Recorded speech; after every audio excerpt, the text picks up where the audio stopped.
All right, so today is 9/28/2020, and we are going to talk about functional intervention strategies, otherwise known as motor learning theory. Now, again, I told you the first two lectures that we talk about are probably the driest, boringest lectures we'll do in this class, and it's probably true because even myself, motor learning, like I like functional independent measures, I like all those stupid tests and setups and stuff like that for patients. Motor learning theory is, it's the next level kind of cognitive thinking when it comes to physical therapy. It's talking about how is the best way to treat a patient that has some sort of a CNS, PNS issue, because we all do things a little differently. So when somebody says motor control, what do you guys think of? Is it coordination, dexterity, agility? How would you describe motor control from a patient or to a patient? What would you say motor control is?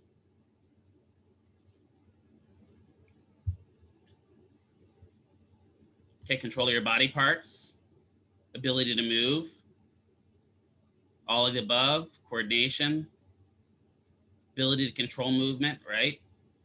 Is it voluntary or involuntary? Motor control.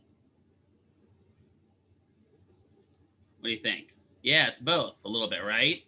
Because even though you don't think about it, your heart is doing involuntary motor control right now, right? Because your heart's sitting there beating. If your heart stopped beating, we'd have bigger problems, right? Breathing.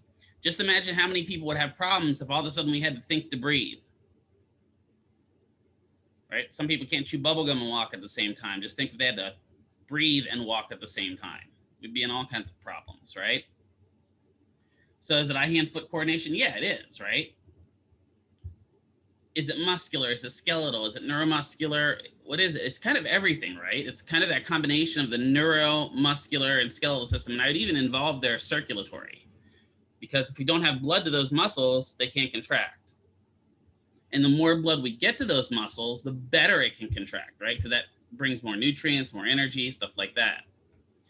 What about when you're sleeping? Is there motor control while you're sleeping? Absolutely, Kelly, right? Yeah.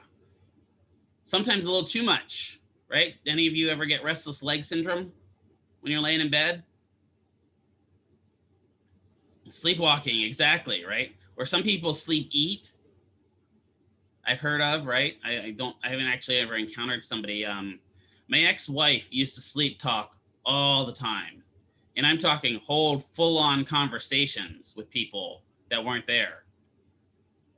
And it always wake me up in the middle of the night. I'd be like, what are you talking about?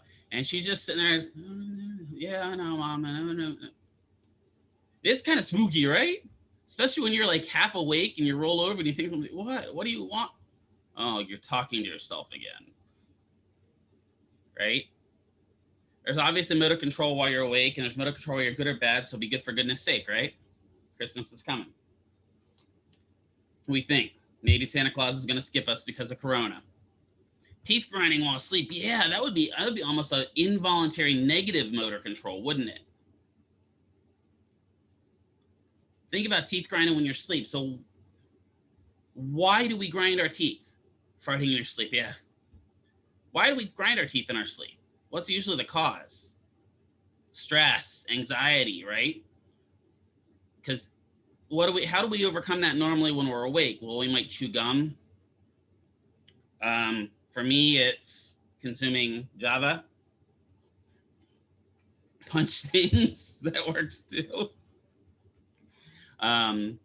Breaking bricks, breaking heads, I don't know, right? But we have a conscious way to control that kind of stress reaction when we're awake. When we're asleep, our body's kind of, you got to think about that. When our body goes into that REM 2 cycle, most of our body goes into a completely relaxed state. But think of how much that stress has to affect you in order to basically cause the jaw muscles to become spastic enough to grind your teeth, right? Ugh, teeth grinding. That's one sound that definitely does not go well with Mr. McKeever. It's kind of like nails on a chalkboard. So motor control is defined by your book as the way we function, get around, and move through our environment. Any movement, even something as simple as blinking, involves motor control. Have you ever seen somebody, and I don't know if you guys have ever encountered this before, that somebody that has a problem with blinking? Either a nervous twitch or doesn't blink enough. Has anyone ever seen that? Your son? Dora? Does Dora have a problem with blinking? I didn't notice that. Blink, blink, blink. Maybe blinking from Robin Hood, I don't know. I remember I had this guy that was down the street from the school that was the manager of the gym right down the street from the school. And one of our students was a front desk attendant there, and we wanted to do an aerobics class. And she told me, well, go talk to this guy, but I'm going to warn you, don't stare at his face too long. And I'm like, well, why? She goes, because he has a really bad nervous blinking habit. And sure enough, I'm trying to talk face to face with him, and suddenly I was involuntarily like having a seizure with as many times as he was blinking his eyes, right? I also encountered a stroke patient once that because of the area of the stroke, it affected their limbic system. Because it affected their limbic system, they barely blinked. And man, that was creepy. Like, you're used to the person's face blinking every now and then. And then you see somebody that doesn't blink and is just staring at you, and their eyes are kind of like drying out, staring at you. And it just kind of, freaks you out. It's a little weird. So it's going to involve neural responses, both afferent and efferent, physical responses like reflexes, and behavioral responses such as encoding. All of that's going to manage our posture, movement, everything like that. Oh, not too far. So what's the difference between motor control and motor skills? Well, we're going to talk about a couple key terms here. And these terms will come back to haunt you on your boards, because they may ask a question about motor control. They may ask a question about motor planning or motor coordination. These are where we get into those ataxias and praxias, right? So motor planning is defined as the ability to organize the body's actions, knowing what steps to take, what order to take, and how to complete a particular task, right? If I ask Justin how to make a BLT sandwich, he's going to have a very specific order to make his BLT sandwich. And if I ask the right way, exactly, there's the right way and there's the non-Justin way. But then if I ask somebody else, they may be slightly different. Like Justin may put his lettuce on first, and somebody else may put their bacon on first. Just because they're different, well, according to Justin, there's a right way and a wrong way, right? But just because they're different, all it means is your motor planning is encoded a little differently, right? So what do you think is going to affect our motor planning? Why would Justin put his bacon on first, and why would Emily put her tomatoes on first?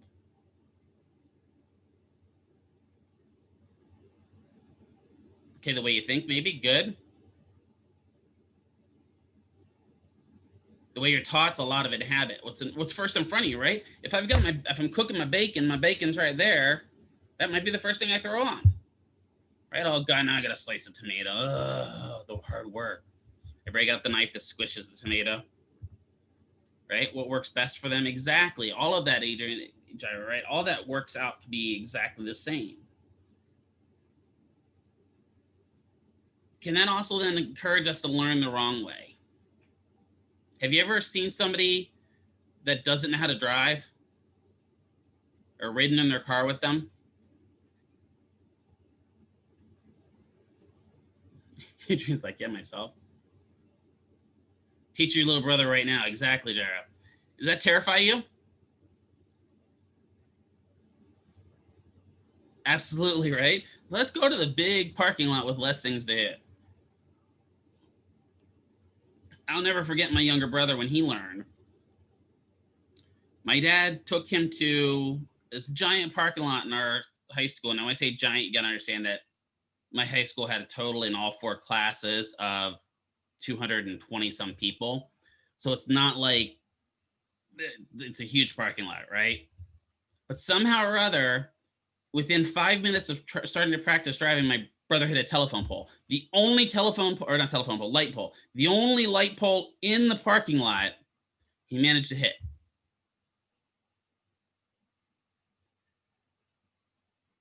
Yeah, and you've got to understand, I come from a redneck family, and my dad was both a cop and a moonshiner, so you can imagine how that went over, right?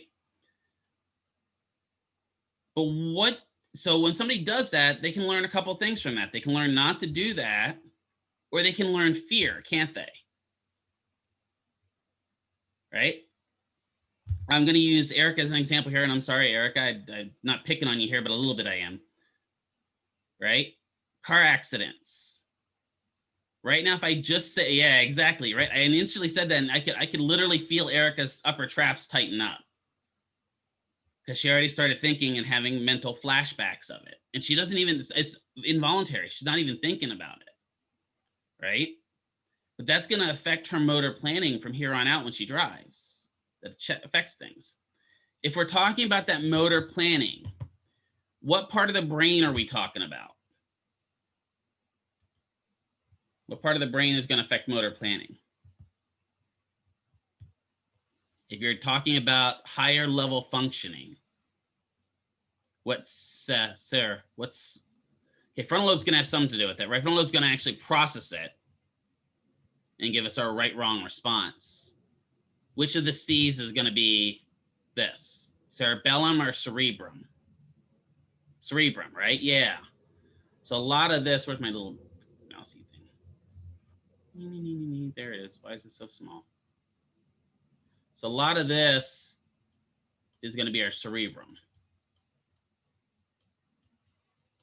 You know, not the cerebrum that Charles Xavier uses, but the cerebrum that we have contained in our brains, right?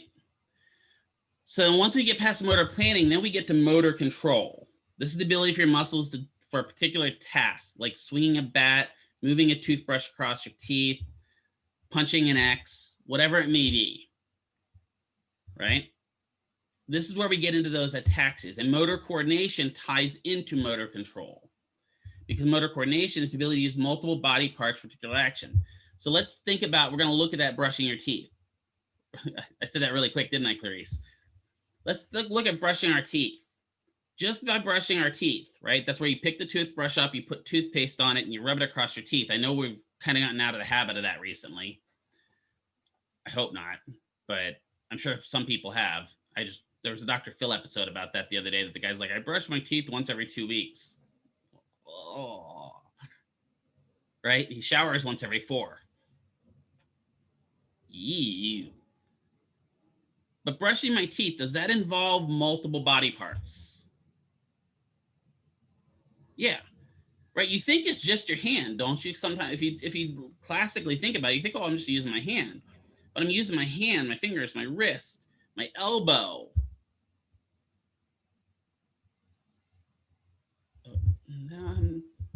I don't know how to respond to Renee's comment about somebody brushes his teeth with apples and celery. I mean, I guess if it's good enough for animals, sure. I just don't know. I don't know. With as much acidic stuff as I drink and eat, I don't think that would work out very well for me. I think I need a little bit more than apples and celery.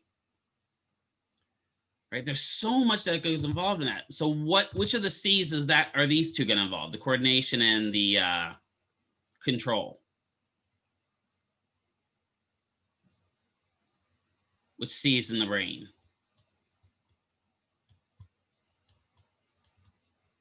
Cerebellum. Good, right? Now, does that mean you can't have an apraxia and have an injury to the cerebellum? No. Because what if your plan might be there, but it can't make it out to be interpreted? Sometimes that can be almost an apraxia. Okay, so maybe your plan's just not getting sent from the cerebrum cerebellum. That circuit is shut down. That could still technically be considered an apraxia. It'd be more of an ataxia, but I could see how some docs would call it an apraxia. And I don't like apraxia. I don't like ataxia, because A means what? Without, right? Or lack of. And let's just think, if I've got an apraxia with speech, does that mean I can't say anything? No, right? I could get some stuff out. It's more of a what type of ataxia? What would be the better term to use? Or better prefix? Dystaxia, right? Dystaxia and dyspraxia. Excellent job, Anthony. Right? That would be the better term to use. And you're going to find in neuro, dys and a, for some reason, are used pretty interchangeably. Because we're also going to talk about in a little bit aphasia. Not today's lecture, tomorrow's lecture, or the next lecture, I believe. We're going to talk about aphasia, difficulty speaking. But in reality, we're not saying lack of speech. We're saying dysphagia. But I don't know why we do this. This is one of those weird cases where something's used that's not proper, and it does bug Mr. McKeever a little bit. And I've actually been criticized by a PT once in a neuro clinic where I put dysphagia, dyspraxia. He's like, well, technically it's apraxia. No, they've got motor planning. It's just not completely there. So it's dys.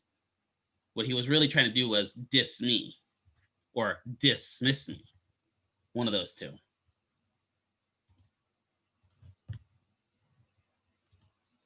Good. I got some laughs. I appreciate it. The other class doesn't know how to take me yet. Trust me. They're really sitting there going, what are we doing? Who is this guy? So if you have motor planning difficulties, you could have problems with hand-eye control, right? Motor control. You could have motor control issues. And if you have motor control issues, you won't have the building blocks present to develop motor coordination. So let's say you're a baby now, right? I know it's math, exactly. So let's we're going to take, let's take Michelle back to being a little bitsy baby. And Michelle's father at this point is one of those mothers that's kind of neglectful. I'm not saying she is, so please don't think that, Michelle, but I'm just using this as an example. And so Michelle's mother leaves Michelle in the crib for 80 to 85% of the day. Is that going to affect her motor development? Absolutely, right? Now, let me ask you this, because this is an interesting thing to think about. Is that also going to affect her cognitive development? Yeah, right? Think about that. Because her motor development is decreased, her cognitive development is impaired then. So that means we really learn by doing what? How do we learn? Moving around. Exactly. By doing things. And you can see this. I don't know if have any of you ever watched any of the specials about the feral children before? Does everyone know what a feral child is? So, well, that would be the true feral child, Erica, right? That'd be like Mowgli, right? Wasn't Mowgli from Jungle Book? Wasn't that his name? I think that would be a true feral child.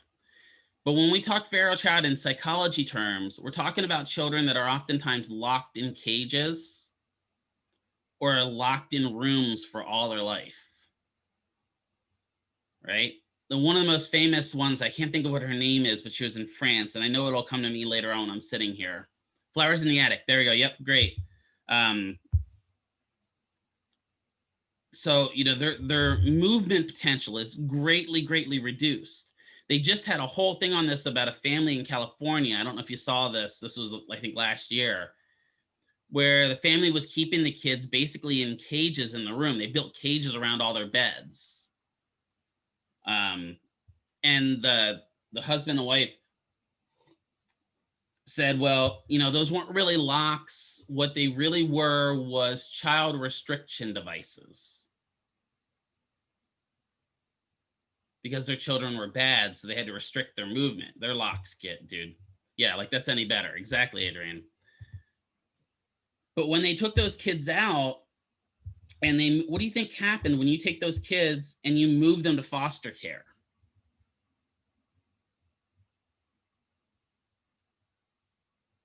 Like psychologically.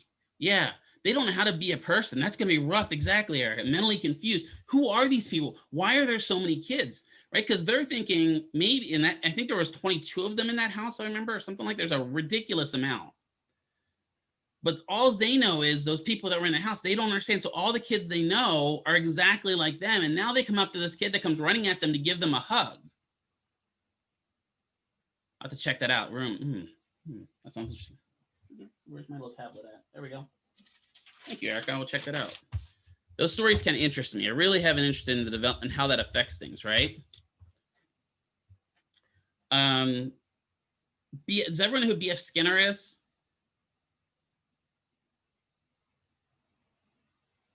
You learned about him? Skinner was really, really famous in behavioral development, right? And if you go into psychology, good Lord, you're going to get Skinnerized, because Skinner is pretty big in development. But did you guys, when you guys talked about him, did you talk about his crib that he developed?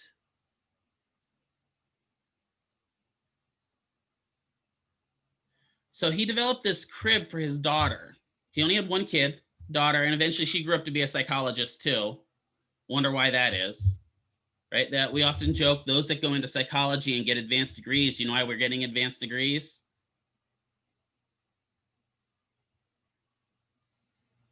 Figure out what's wrong with us. It's true though. It's amazing how many people that get into psychology, you know, advanced degrees, that are going in to figure out themselves. Right? It's pretty wild. A lot of the people that I went through programs with were pretty messed up. I'm just gonna say it.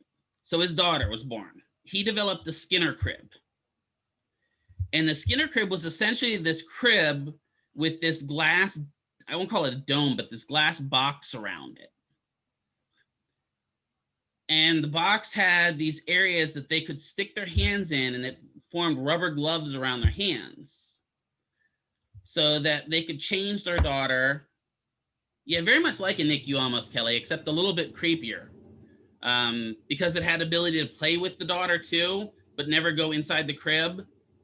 It basically, he was doing psychological experiments on his daughter about what happens if the daughter is lacking that human touch. Does normal motor development occur? And does normal psychological development occur? Think about this for a second right now. What would we call this in today's day and age? Abuse. Yeah, right? He basically turned his daughter into a guinea pig, right? And what he found was, guess what? The lack of human touch led to his daughter not developing and hitting the appropriate milestones. And it helped him develop developmental milestones because he saw what she missed. Now, later, there's a whole write-up in one of his books about how he had to spend a ton of time catching her up. And she eventually did get, you know, overall caught up with the rest of her peers.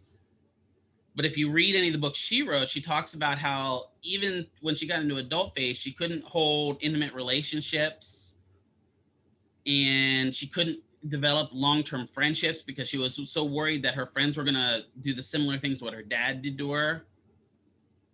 Right? It's really a sad thought process. Yeah, just think about how much that would mess you up as a child. But all of that occurred because she didn't get the necessary motor function and motor moving around to learn stuff, right? Really, as a kid, it literally does mean, why do we fall? So we can learn to pick ourselves back up, right? There are a few of you that have had kids. Your kid is walking around, all of a sudden, wham, down they go. They take a header just like crazy. And all of a sudden, you run to them because they fell. What do they start doing? Crying, right? Because they think it's a bad thing. Now they fall, and like Kelly says, you're fine, get up. maybe not as much. Right? I'm not saying you say it exactly like that. That'd be the way my dad would say it. Get up, you. There'd be expletives thrown in there as well, right? But there are ways to do that, right? You allow them to fall, you allow them to make mistakes so that, and we're going to talk about some of those mistakes coming up, so that they learn,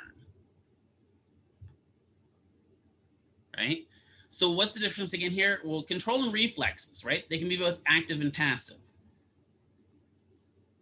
I just said, I said about Erica's car accidents, and I can feel her shoulders tightening, and it's not like I have psychic ability, I just can, right? Is that more of an active or passive reflex, do you think?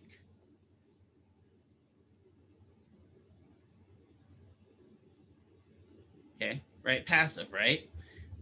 When you think active reflex, think like your deep tendon reflexes, right? You do something to encounter something. Passive reflexes are something that just occur, right? You're walking through a mall and you're not paying attention to your phone, yet you're still avoiding everyone in the crowd. Why is that happening? Because subconsciously your body is acting reflexively around the crowd, right? So, we are talking about some motor control reflexes here. So what's it called when you're able to process your control or process your reflexes appropriately? You learned about this in growth and development. What's that called? Integration, right? Yeah. Integration is where that sensation has become ingrained in you. Excellent, Renee. Where you've now reacted appropriately to it, right? That, when your baby, mama moves you to her breast and you start suckling. That's an integrated reaction or integrated reflex. And these skills then are going to be learned behavior, and we're going to become more and more ingrained in you the more you explore your environment. Let's take a kid from the equator. Let's go someone from Ecuador, right? Lived all his life in Ecuador. And now we bring him to North Dakota in December.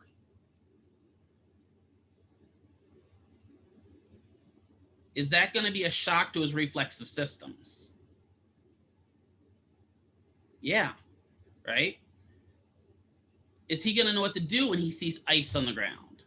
No, because he's never encountered ice, right? So skills are learned behavior based on our environment, right? Some of you here, like myself, I came from an environment that was cold, icy, snowy, rainy, and then humid, right? Those are pretty much the 5 seasons of Pennsylvania. And we all see this, right? So now it rains in Las Vegas. And we're not talking like the pouring down rain. We're talking that annoying misting rain that happens, right? What's the driving like everywhere? No one can drive. Exactly, Dylan, right? Absolutely no one can drive. And you would hope that the people that can't drive are the ones that were born here. But for some reason, it seems like people come here and forget how to drive. Skilled behavior decreases. I noticed that when I went back to Pennsylvania, it would have been 2.5 years ago when I had my last vacation. I went back to Pennsylvania in October. Was driving all around visiting places, and I went to the Delaware Water Gap, which is northern part of Pennsylvania where Delaware comes through, like the mountain region. It's a really beautiful area. There are huge waterfalls up there. It's, absolutely gorgeous area of Pennsylvania. It's very relaxing. I highly recommend it. It's up in the Poconos. If you want a relaxing kind of getaway, definitely, I highly recommend 5 stars, go up there. There's a place up there, it's called Little Niagara. It's just gorgeous. If you like hiking, great place to go. So I go there, it's October. So all of a sudden we have one of those wonderful Pennsylvania weather snaps.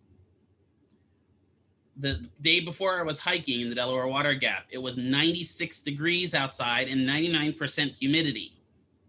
The next day, it dropped 2.5 feet of snow.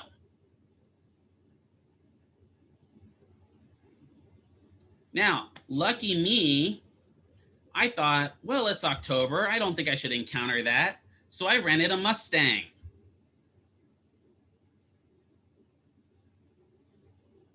Yeah, Michelle's already laughing at that, right? Yeah, brilliant move on my part. So I ended up stuck in the Delaware Water Gap a few days extra. That's what I'm saying. Wasn't the worst thing in the world. But I noticed when I was driving that car back when back when I was growing up 16 years old, I had a 440 horsepower Mustang LX that I'd whip around in the snow like nothing.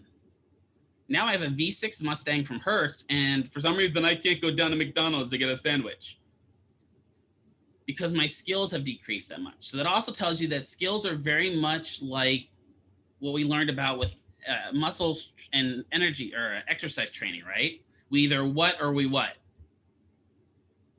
Use it or lose it. Exactly, right? I hadn't used my skills in driving in the snow in a while, and so I lost those skills.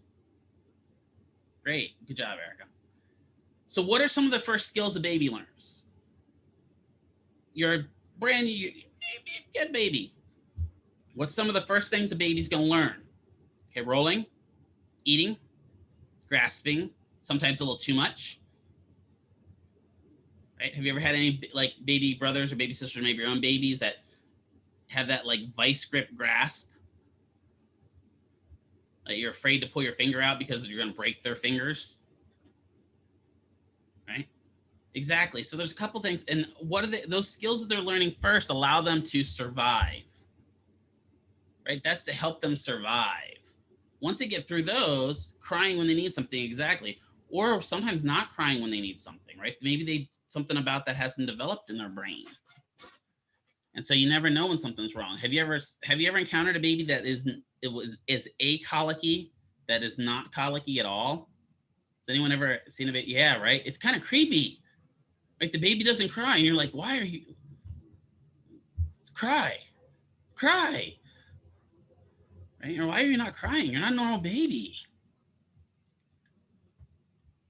What about you guys? What are some skills that you've developed over the years that were hard, that took you a lot of time to get? Crying when I need something. My skill is not crying when I need something, right? Eric and I don't know how many of the others share it. Customer service laughing. There's a great one. That's a great one, Mr. Bob. I hate my life. The smirk, right? The best part about masks nowadays is you can make all the faces you want at people and they don't know it. Public speaking, there's a big one. Anyone here have problems with that? You're going to be amazed about this. I hate public speaking. I absolutely hate it. I don't like being in front of people talking, and it's my job. I hate it. I can think about days where even this type of public speaking, where I'm not even sitting in front of people, would have literally had me vomiting. The very first time, so when I applied for this job, I don't even remember how I found out about this job, to be 100% honest. It just was in the cards one day. But yeah, exactly, right? Can't wait for you in service. But I applied, and I remember because this was when Dr. Chima was the program director, way back when, and I applied, and she calls me and she goes, hey, we want you to come in and do a demo. Being weird with a Q-tip and publicly speak. That's great, Renee. She said, we need you to come in and do a demo. And so I'm thinking, coming in and doing a demo, because I had met Dr. Resk and I had met Dr. Chima, I'm thinking, okay, I can come in and do a demo for both of them. And I come in, and they invited any instructor that wanted to come over for a free lunch. And what happens when you say free lunch at work? Let's go, right? There's donuts in the conference room. Da-da-da. I had the classroom was just packed with people. And I'm like, oh God, why did I do this to myself? And I remember I did a talk on vestibular stuff, which does integrate into the vestibular lesson I've got coming up for you guys. And man, I honestly can tell you, I thought I did the absolute worst I've ever, I'm like, oh God, I'm never getting this job. And there were a bunch of people that rated me really low because they didn't understand what I was talking about, because I was talking at a level that was different than what they learned. They knew nothing about vestibular, so they felt that I picked a topic that wasn't applicable to them. Thanks. That wasn't the point. The point was, how can I articulate what I was teaching? But man, I was like literally almost vomit level nausea from doing it. And now it just becomes second nature. This was the first class I taught when I came on board, was neuro rehab. You want to talk about getting thrown to the wolves, right? If you want to come in and teach a class, it's probably the most difficult class to teach is neuro rehab. The other class I came in and taught was pathophys, right? So both of those, good God, the two in my opinion, the two hardest classes to teach. And those were my first two classes. And I'll tell you, the first cohort that I had, cohort 4, did not like me. Whoo-wee. They did not like me at all. They grew to like me. They really didn't like me at first. But yeah, public speaking, oh God, like just, I actually can feel Renee. I'll tell her she's starting to think about doing that public speaking, and I can feel her shoulders kind of tightening up and like, nope, nope, nope. Right? Some of the most famous streamers that do streaming, Ninja, Professor Brom, and a bunch of the people that do really high level streaming are terrified of public speaking. It's really interesting. Tyler Blevins, who's Ninja, did a whole write-up in Vanity Fair once about how he hates public speaking. And it's his pretty much job, right? He's not the best at Fortnite, which is pretty much all he streams. I guess now they're doing, what's that new one they're doing? Among Us. Everyone's playing. But, man, like now his skills so much fun. I haven't played it yet, so I can't speak to it yet. But if you're going to be a streamer, it's not necessarily about the ability. Maybe we'll have to get a whole group together and play a couple rounds of it. When you're a streamer, you don't have to be the absolute best at your game, right? But what you have to be is able to communicate and interact with your stream, right? Or never mind, I'm not going to go any further than that. I could go off on a tangent about that for hours, but I'm not going to. I've gone off on a tangent a bit with Renee about that when we talked about it. So let's talk about some abnormalities, right? So you're going to hear the term, and I guarantee when you get to the boards, synergies are going to come back to haunt you. So synergies are caused by CNS damage when we're talking about adults. Synergies develop naturally as children. Right? Synergies are where things occur because something else occurs. So let's think something like ATNR, right? So if I extend my right hand, what happens to my left hand?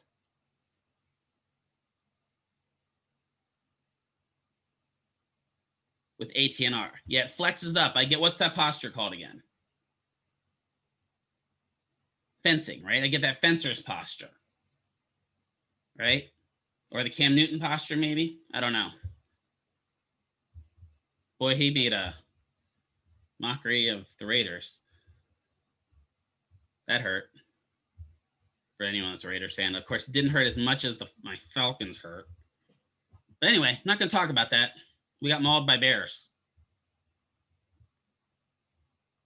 That's 3 games. 3 games we've been up by double digits and then through the game. We need a coach. Anyway. So synergies are going to come back to you. We're going to talk a little bit more about synergies when we go up, because synergies, you have some normal synergies, and then you have abnormal synergies. A normal synergy is looking at reciprocal inhibition. That would be a normal synergy where you contract one muscle and another muscle relaxes. We're going to talk about that again and review that. But abnormal synergies are not normal, obviously, AAB normal. So say, for example, you have a stroke or TIA, right? And your brain's damaged. And all of a sudden you're rolling a patient out of bed and they put their arm out like this, and all of a sudden their other arm goes up like this. That's not normal for an adult, right? That is an abnormal synergy. And that can help clue us into what parts of the brain are damaged. So synergies tell us a lot about movements. There's a flexion synergy and there's an extension synergy we're going to talk about coming up with strokes. Then apraxia we talked about, difficulty initiating movements due to errors in the motor plans. Then we have ataxia, which is difficulty initiating Movement, errors in rate, rhythm, and timing response, right? This can be central nervous system related or peripheral nervous system related. Usually it's more peripheral nervous system related. Athetosis. Has anyone ever heard that term before?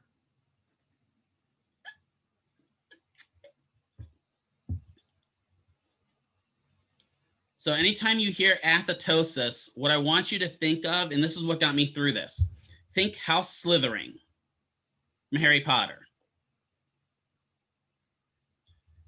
Because athetosis is involuntary writhing snake-like motions. See where I go? House Slithering? Huh? Right? So if I have an athetosis type movement, when I go to grab stuff, my arm's going to move very snake-like. And it's not that I'm actually trying to move that way. My plan is disrupted. And because my plan is disrupted, I have this weird snake-like movement. An athetosis type movement is a chorea. A chorea is an involuntary movement. Chorea comes, you've heard, where have you heard that root from, or that prefix? What other words have you heard chorea in? What about dance? What is it when you organize a dance routine? Choreography. Yeah, exactly. See, this is where I start associating stuff here, right?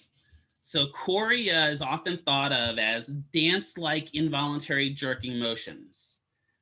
And this happens in Huntington's. We're going to talk about Huntington's when we talk about all the central nervous systems in one big explosion of facts. So if I have a choreathetosis, my body is not moving the way I want it to move, but is moving in a dance-like, snake-like motion, almost belly dancer-like. Chorea means dance in Greek, exactly. But you can just have chorea where when you're stepping, you're almost dancing when you're stepping. The word's not up here because it's going to come up in another lecture, is Hemi Ballisticus. Has anyone ever heard that term before?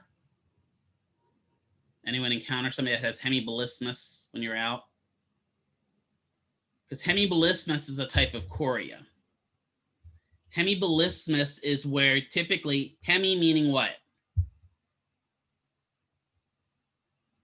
Half.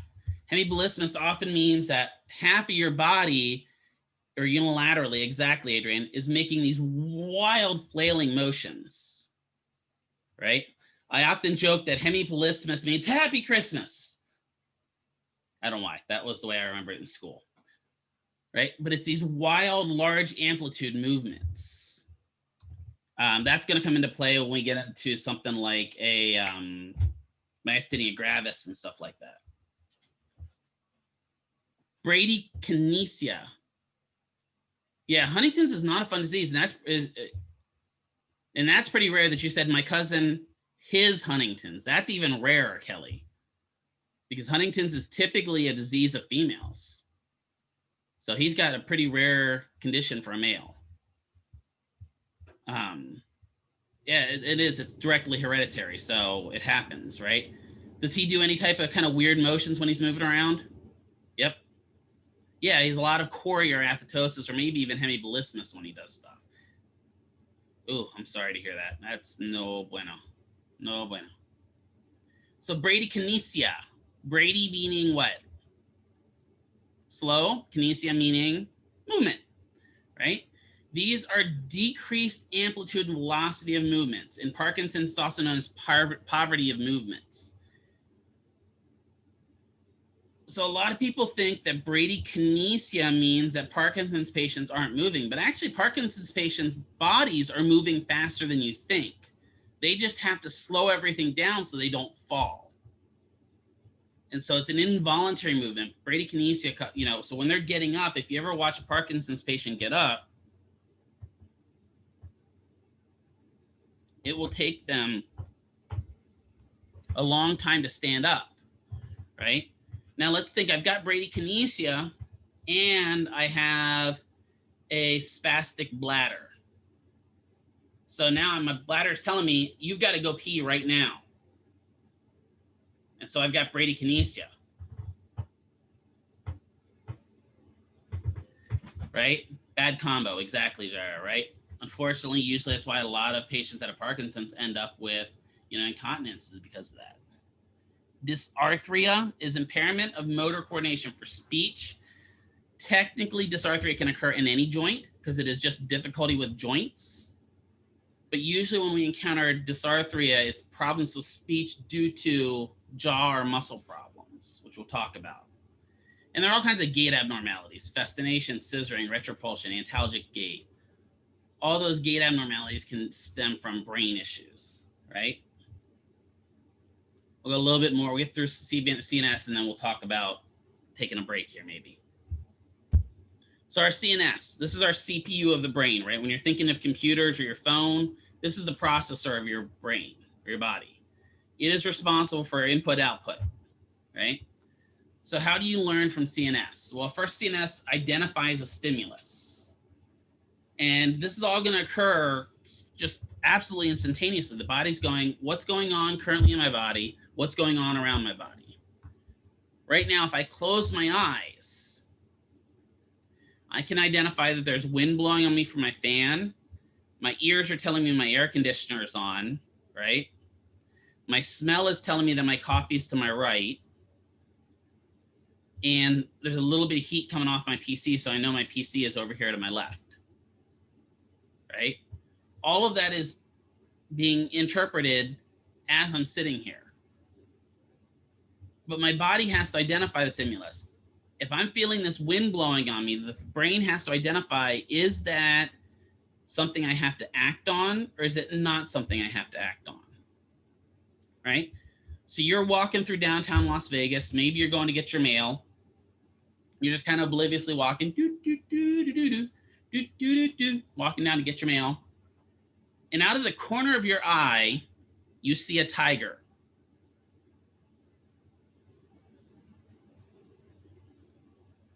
And you're thinking, okay, is that a real tiger? Is that a not real tiger? And the tiger kind of snarls. That is a new stimulus. Yep, real tiger, exactly. That is a new stimulus. At the same time the body identifies that, the body identifies what's going on inside your body. What are you probably going to go into at that point? Fight or flight. Yeah. A shock, maybe. I like fish or flight. That's a new one. Fish, now I can run. Right? So your body goes into that fight or flight. And if you're in a horror movie, unfortunately, you end up with freezing, right? Your brain can just stop. But let's say that you are carrying your mail key and your body sees that tiger and has to react to it. You may drop your mail key because at that point your body is saying, don't need this. You may vomit because your body's saying, I can't process food anymore. I need to run faster, so I need to shut down my stomach. You may vacate your bowels, right? That's why some people, when they get really scared, pee themselves, right? You can even poop yourself if you get scared enough. All that's going to go on. You're getting that stimulus identification. The next thing the CNS is going to do is respond to that stimulus. Stimulus response. It's going to look, is this a new stimulus? Now, let's say this is the first time you're ever encountering a tiger in your neighborhood. Are you going to react very fast? No, because your body's going to go, there's no way that's a tiger. And then it's going to growl. And that's exactly when you go, yep, real tiger.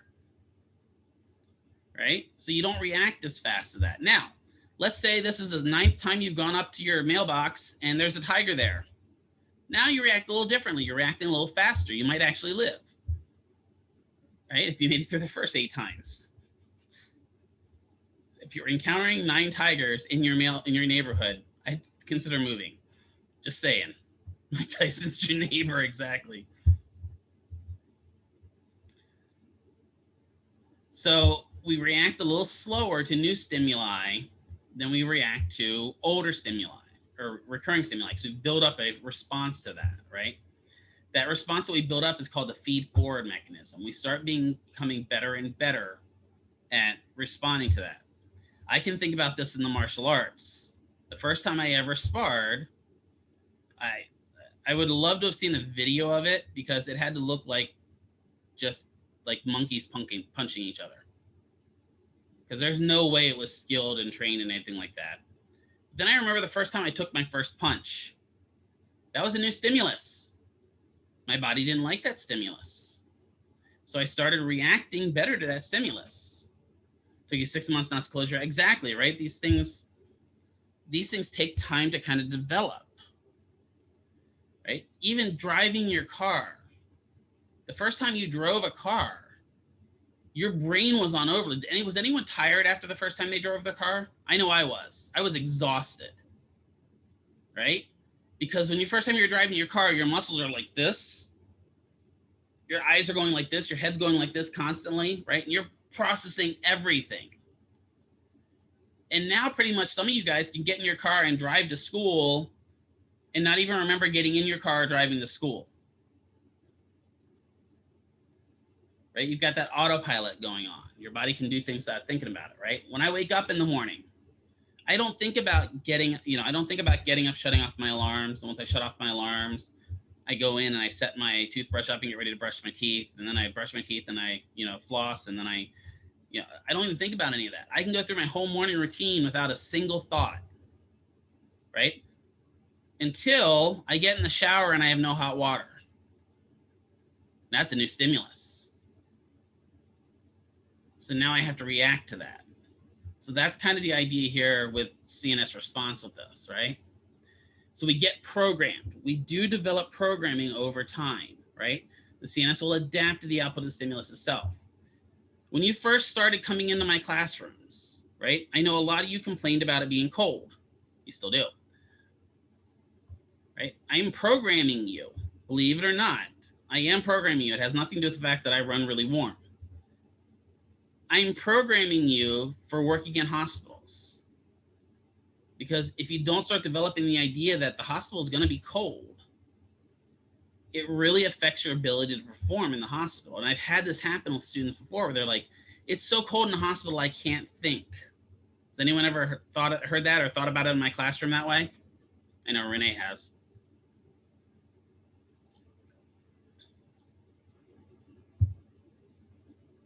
I know, you're a trooper there, Adrian, right? That's because you have sweat just rolling. Right, exactly, right? But you're adapting, your body slowly adapts. And by the time you guys are in 5th semester, most of you will not even notice that my room is cold. If we ever go back to going in class again. Anyway.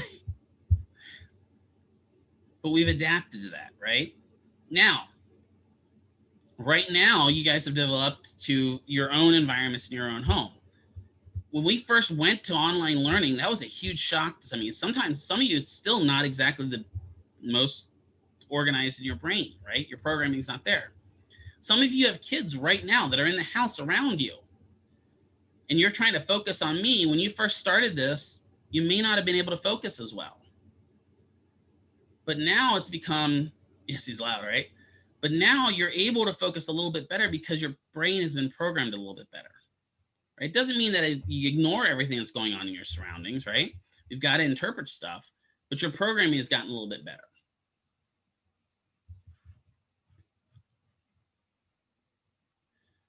So let's look at a response to how this works real quick. So you're young, you walk into the kitchen, despite your mom telling you stay out of her kitchen because she's cooking, right? While in the kitchen, you notice a round piece of metal on this thing your mom calls a stove, and it's glowing red. You really like the color red. You reach out and touch that glowing red ring. Initially, nothing happens. Suddenly, your brain tells you something's not right as your nociceptors are now screaming at you. Pull your hand away and you end up with a partial thickness burn on your index and middle fingers, right? And also may end up some burning comments from your mom as well, or worse. So you burn your fingers. What does that teach you?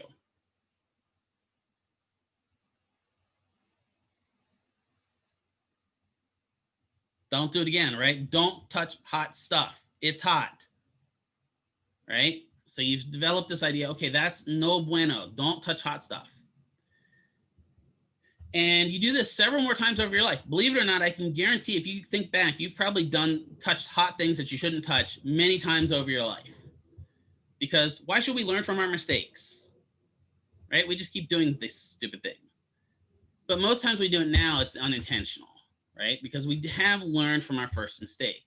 And each time we now touch something hot, we're actually reacting a lot quicker, right? We may not have as much damage to our fingers because we've got a response to it. It leads to less tissue damage and eventually gets you to stop touching hot things. Now I'm going to use myself as an example. Even though I have no sensation in this hand, I know what something hot looks like, right? I know steam coming off of it means it's hot or very, very cold in the case of like dry ice, right? I know that bright red things, glowing things means it's hot. I'm not going to pick up a piece of ember from the forest fires.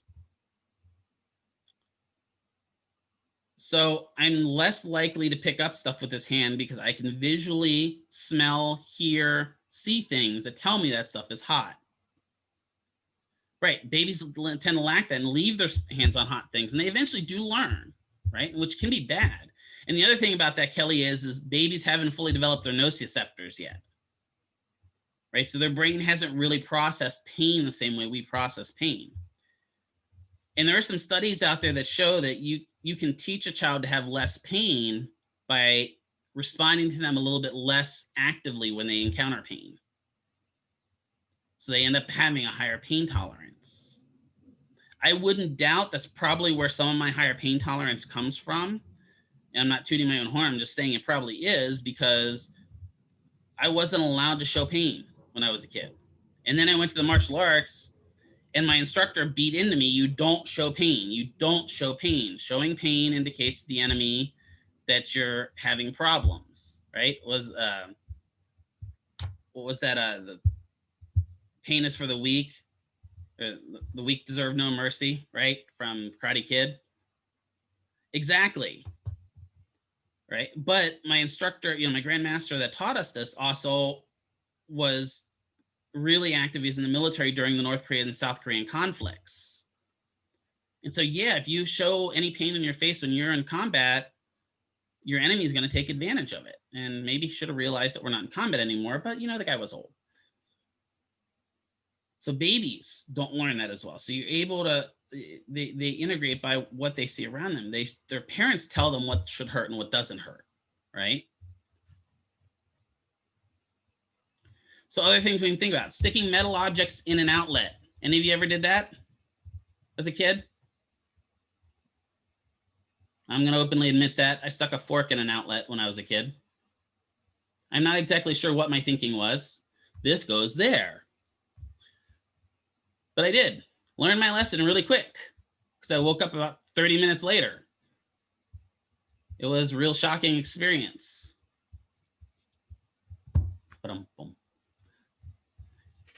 Allergies. Like, let's say you bring up your phone and you look at your pollen count outside and the pollen count says, "Are you kidding me?" Have any of you ever experienced the fact that when you look at that pollen count, sometimes you start getting sniffles? Yeah, right? That's a learned response. Or you look outside and you see yellow in the air and you're like, oh God, this is gonna suck, right? Dylan, batter is being hit by a pitch, right? So let's say you're out there and you get winged with a 75-mile-an-hour ball into the elbow. The next time you go up, yeah, I quit. Oh, you actually quit doing this, or are you just saying I quit because you got hit? Right? First time you get hit by that, what happens the next time you go up to bat? And that ball's coming out of the pitcher's hand.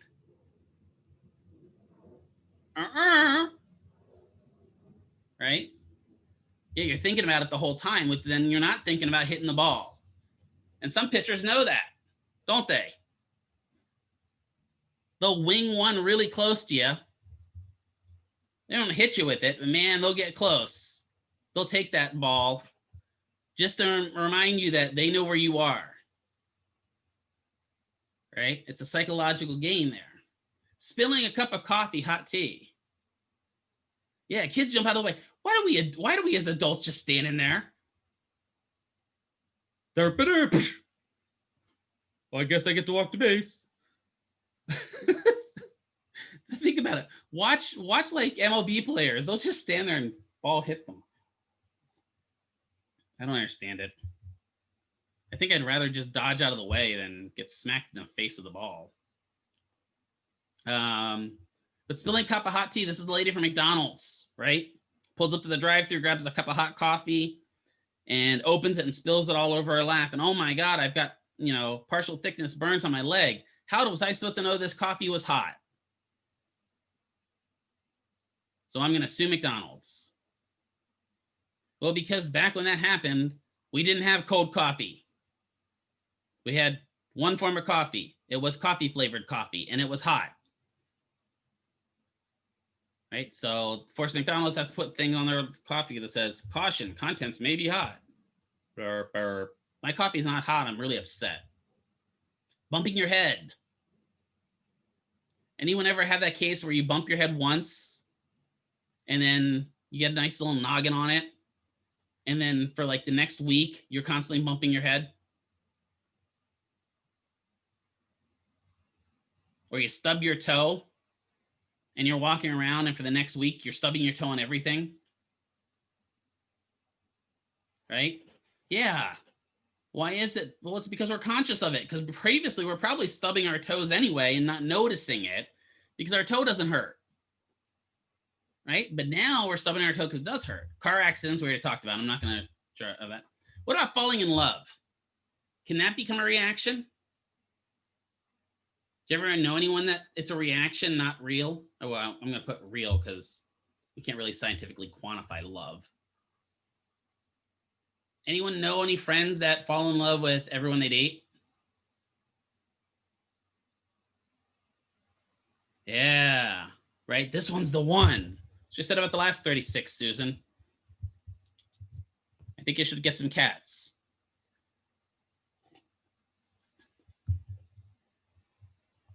Kaylee says me. Oh, I'm sorry, Kaylee. I'm not picking on you, honestly. I'm not. I didn't know that. But yeah, right? And what do you learn? What does that teach you, though?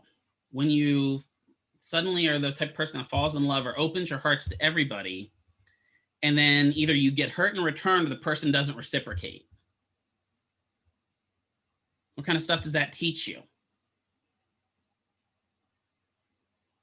I just love and it's okay. So she's like, I don't care. She doesn't learn anything from it. Okay, we're good. Not to fall in, to be guarded a bit, right? And then you end up in that case where, maybe your relationships aren't the best. Or you end up in that relationship where things are really bad, but he or she loves me, so it's okay that they do the things they do. Because I'm not going to find anyone else. You ever have friends that are that way? It's a learned experience. Could it also be learned from watching your parents? What do you think? Yeah. Like, I'm going to use myself as a personal experience. My dad was chronically unfaithful. Like, I don't understand how he was so unfaithful. I still to this day cannot grasp it. Because my dad was 400 and some odd pounds, but he was chronically unfaithful to my mom. And so I grew up with this complex that, more to love, exactly, yeah. I grew up with this complex that I was going to be just like him. Because that's what I saw modeled, and I knew psychologically, if you see what if you model what you see. And so it took me a lot to develop relationships because I was always afraid that I was going to screw up the relationship. Right? You learn by what you see around you. All right, so let's take a break here. So I'm going to stop sharing. let us take a 10-minute break. Get up, get some coffee. Let's pause recording, and the recording is resumed. So we are back, and welcome to the show.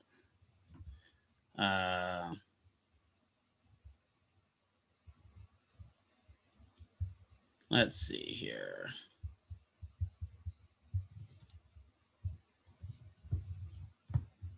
So we're going to start talking about a couple different CNS learning theories. So when we go through these, one of the big things that people start freaking out about is I got names. Like Charles Scott Sherrington, and we'll talk about Jane Eyres and a couple other stuff like that. Do I have to memorize the names? No, that's not what's important about these. Your boards are not going to be asking you about what the names are who developed these theories. What they are going to ask you about is what the theories what the theory of the theories are, right? So we've got a couple that we're going to cover, and you're going to find that a lot of the theories, the way I organize this is they kind of build on each other, because it always starts with somebody starting it. And then once that one person starts it, it just continually starts building and building and building and building. And even up to the point where we are now, where we'll start talking about optimal therapy theory, which is literally just 4 years old at this point. So Charles Sherrington was kind of our grandfather of therapy. He was the grandfather of physiology, really, is what he was. He did some extensive research on sensory receptors. He gave us a lot of stuff on stimulus response sequence and reflexes. He was what led us to all these other theories, including like PNF and neurodynamic theory and stuff like that. He postulated and then proved that your body moves as a result of multiple stimulus response sequences, meaning that if I have to pick something up, I have to respond to the weight being in my hand. And once I respond to that weight being in my hand, certain muscles will contract, certain muscles relax. It actually won him the Nobel Prize in physiology in 1932, right? Yes, he actually won a Nobel Prize, not just nominated for one. I'm just saying. He actually introduced the term synapse to us in 1897. So think about that. He came up with the synapse of the nerves in 1897, didn't win a Nobel Prize until 1932.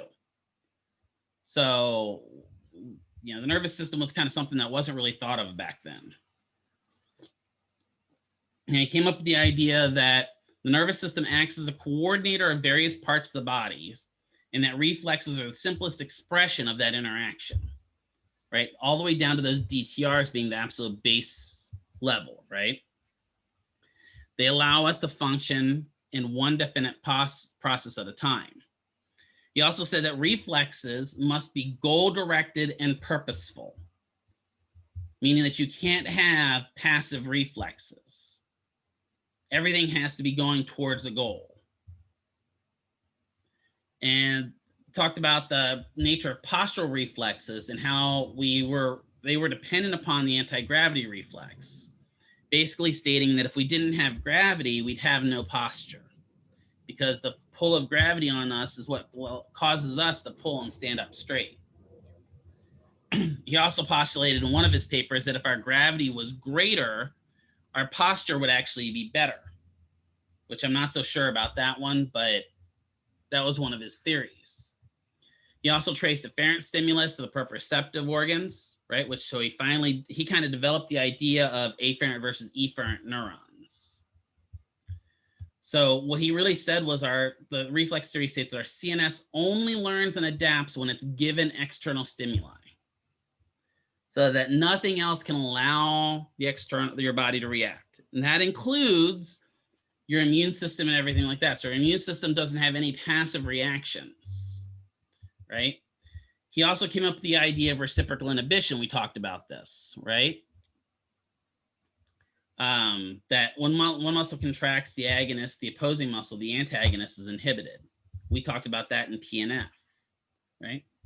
But let's think about it. So his initial theory is we don't learn except by doing. That is really what reflex theory says. We don't learn except by doing. And that includes all the way down to the cellular level.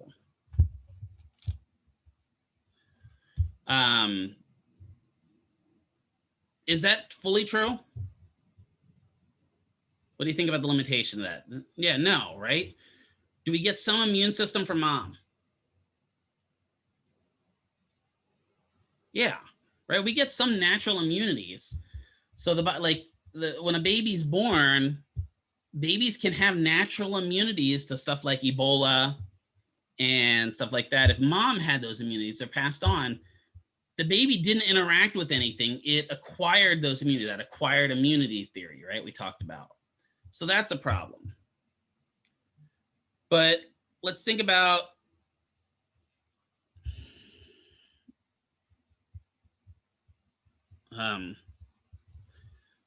something like somebody who is a natural at sports, right? Those people make me kind of nauseated, right? Those are those people that, the first time they play basketball, they're sinking threes from all over the court.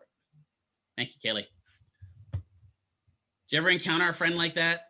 Ever have one of those that just like stuff just comes naturally to them?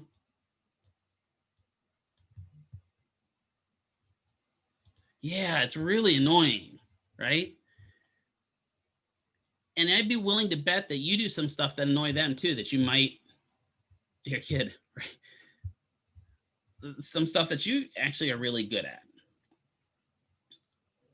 I always felt, I was really upset when I was growing up because my brother was really good at sports, like really stupidly good, like just stupid. One of those people that, he picked up basketball, he could do basketball, picked up football, he could do football, picked up baseball, he could do baseball. The only problem with my brother is really lazy. Like, as good as he was at anything, he was probably the laziest person in the world. I'm sure that probably had something to do with it, the fact that anything he did.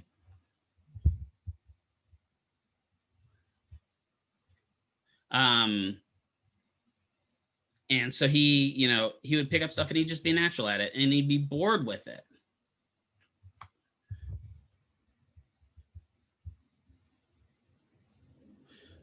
So when he did that, he would, like, martial arts came as example. When I started the martial arts, I started way back when. My brother joins me 2 years later. And I am struggling with flexibility because I just was not a flexible kid. My brother comes in and is doing full splits, full straddles, going all the way down to his knee with hamstring stretches. And it just made me disgusted. Like when it came to learning martial arts forms, instantly got them.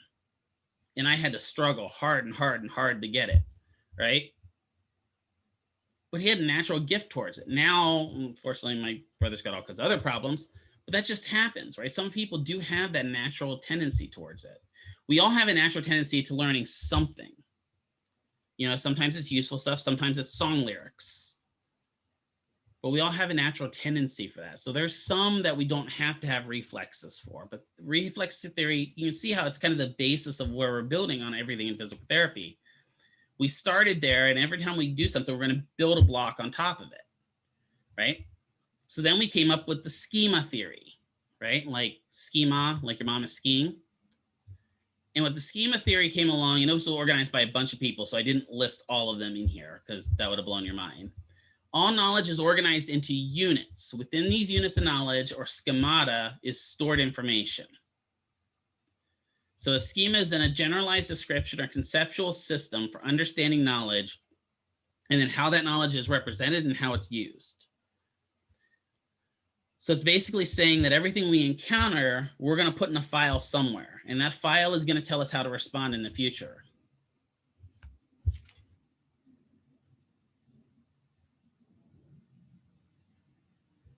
Hold on one second.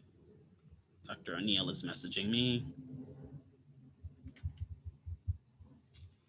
And so it represents how we have objects and concepts of objects, the relationship we have with other objects, situations, events, sequence of events, actions, sequence of actions.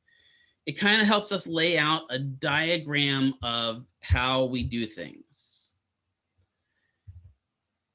That pattern then is going to be imposed on complex reality or experiences. So the more and more we encounter these schemas, the more and more those schemas are going to become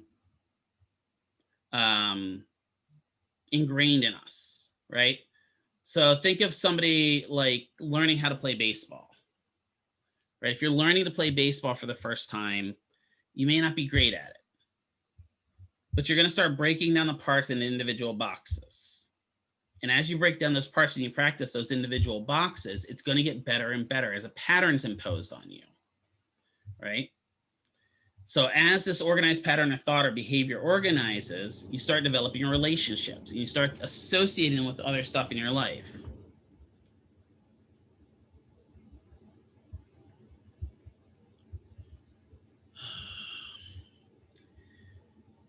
Now, this helped build on that reflex theory. So it really did kind of go, okay, so it's not just what we encounter in life that helps build us, but it's also what we learn in life that helps build us. Can you learn baseball without ever playing it? Sure, right? I'm gonna be an excellent example. I just started learning hockey. I want to say probably, what would that be? I started learning hockey maybe 2 years ago, 3 years ago, when Vegas started coming here because I wanted to learn a little bit more about it. I mean, I always followed hockey, but I didn't really understand it. Yeah, learn the rules, right? I've been learning the rules as I go. And funny thing enough, you know how I figured out how I learned the rules the best? It wasn't actually just sitting and reading about the rules. I played NHL. Exactly, Dylan. I played NHL, I think it was like NHL 17 or something like that. And by playing NHL 17 and actually doing it, I learned more about hockey. So that shows that, yeah, you can learn some things without doing it, but you learn more by actually physically doing things, right? One of the big things, how many of you guys know how to fold a fitted sheet properly and not balling it up? Dylan's like, hell no. Did you know there is a way? Adrian learned in clinic. Fantastic. There is a way to fold a fitted sheet that it looks normal.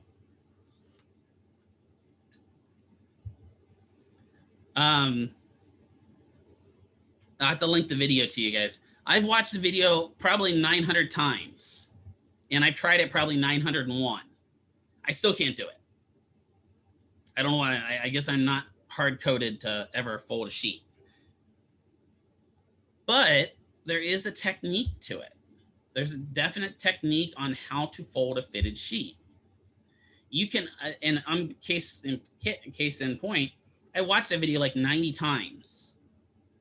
And I thought, okay, I got it. And then I picked up the sheet, and I've never been so frustrated in my life.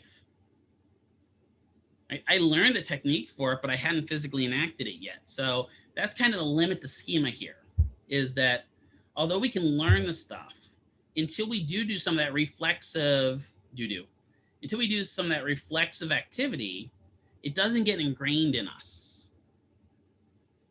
We don't start learning it. Even some of your PT skills, right? I can teach you what a stroke patient looks like. I can teach you some of the therapy for a stroke patient. You're not going to understand what I'm saying until you encounter that stroke patient for the first time, right? I've taught you about C. diff and said that it's a stinky poop. And then, oh my God, it reeks. And I can give you auditory representations of it, and I give you visual representations of it. Until you encounter it, then you're like, oh yeah, that's C. diff. Now I get what Mr. McKeever was talking about, right? So the schema does exist, but I think, again, schema is part of it. So that's why, again, we start here. Okay, we got reflex. Now we're building some schema theory, right? So now we're going to get to hierarchical theory. And in comes Hugling-Jackson. So he developed the idea that the CNS is organized and divided into 3 primary levels of control: higher function, middle function, lower function, with a top-down progression. So he built it very much like Maslow's hierarchy of needs.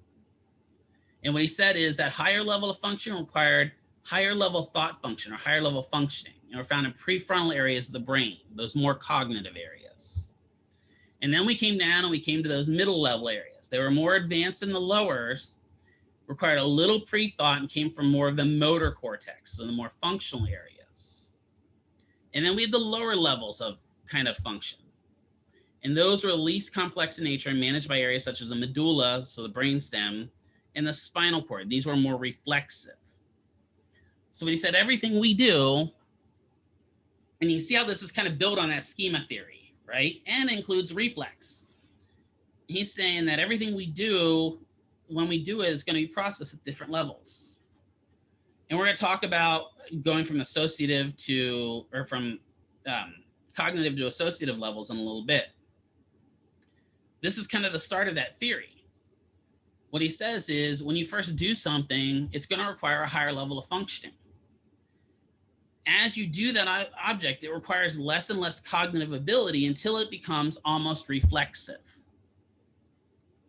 Right? Somebody throws a ball at you when you were a kid. What happened usually?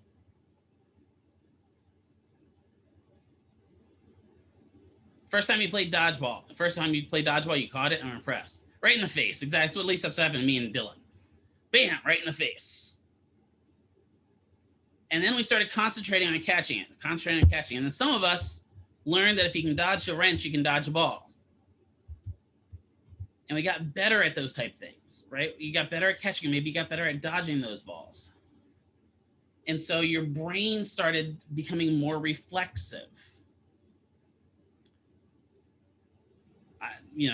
It's amazing how some of these things can happen, right?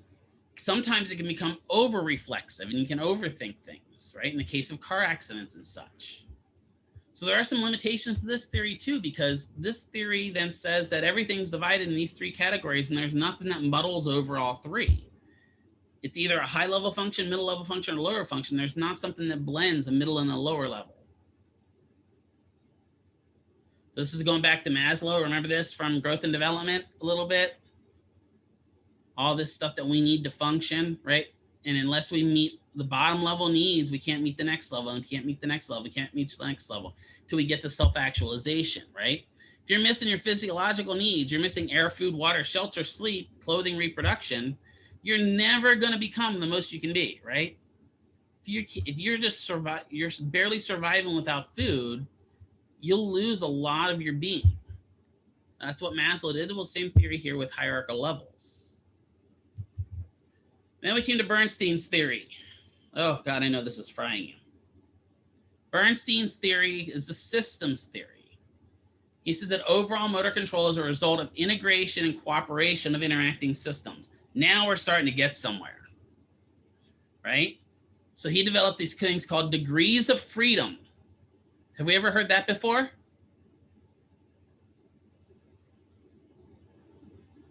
we heard of degrees of freedom before? Yeah, he developed the theories of degrees of freedom of the joint. So for example, a simple movement of reaching and grasping an object with the hand could require a catcher to regulate 7 degrees of freedom of the arm. Flexion, extension, medial lateral movement, rotation of the joints. So 7, 3 at the shoulder, 1 at the elbow, 3 at the wrist. Could be more at the elbow, technically, and he didn't even include the radial ulnar joint.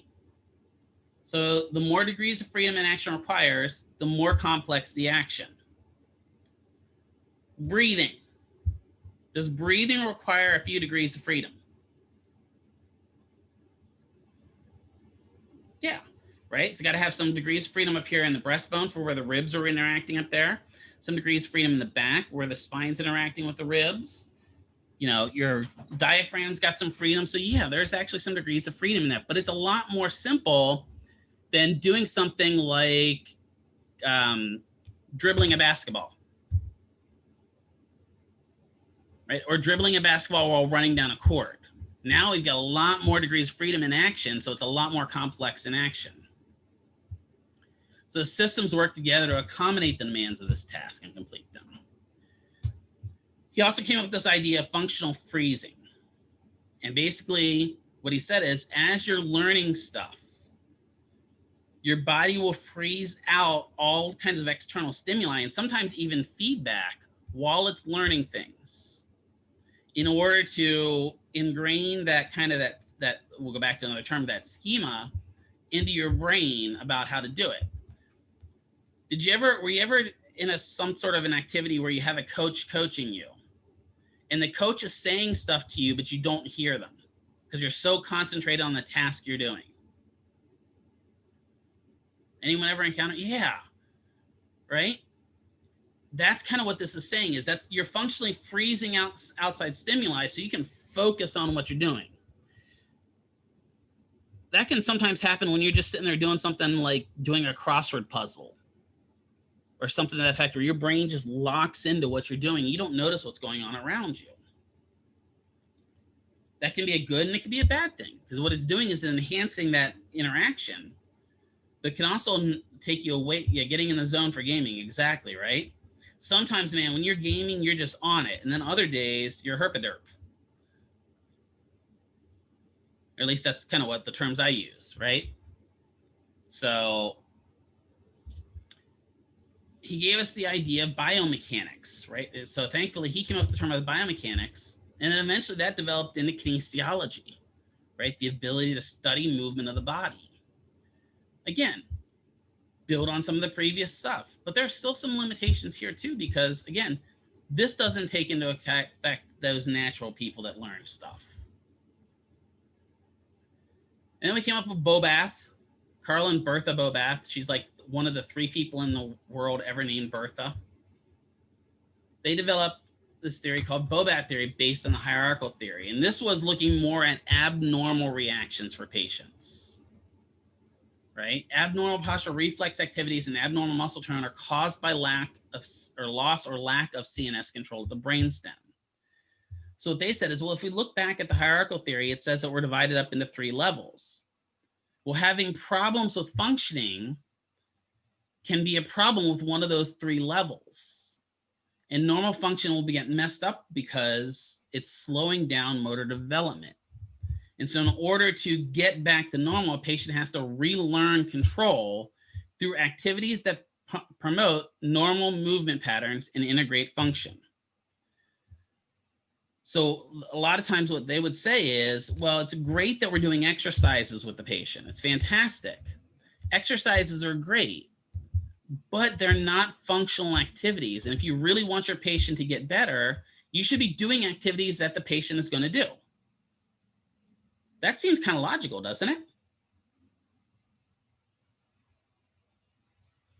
Right? So what they're saying is, if you have a stroke patient, it's great to be doing exercises with that arm, but wouldn't it be better to do stuff like putting cans up on a shelf, washing dishes, functional activities that reintegrate to the brain on what they're supposed to do? And the Bobath basically said, if you do that, you can inhibit these postural reflexes and reduce the effects of abnormal tones or abnormal reflexes. So it stops them from having those problems. They also hinted that before you, and this is where we start getting this theory, that before you can do mobility, you have to have stability. So before you can get up and move, your posture has to be under control.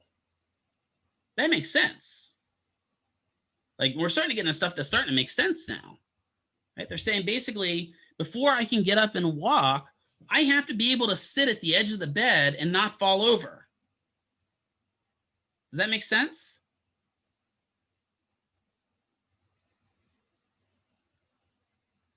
Anyone else awake? Just checking. Yeah, there we go. Okay, thank you, Jara. Let's think about it from a baby's term, or baby's thought process.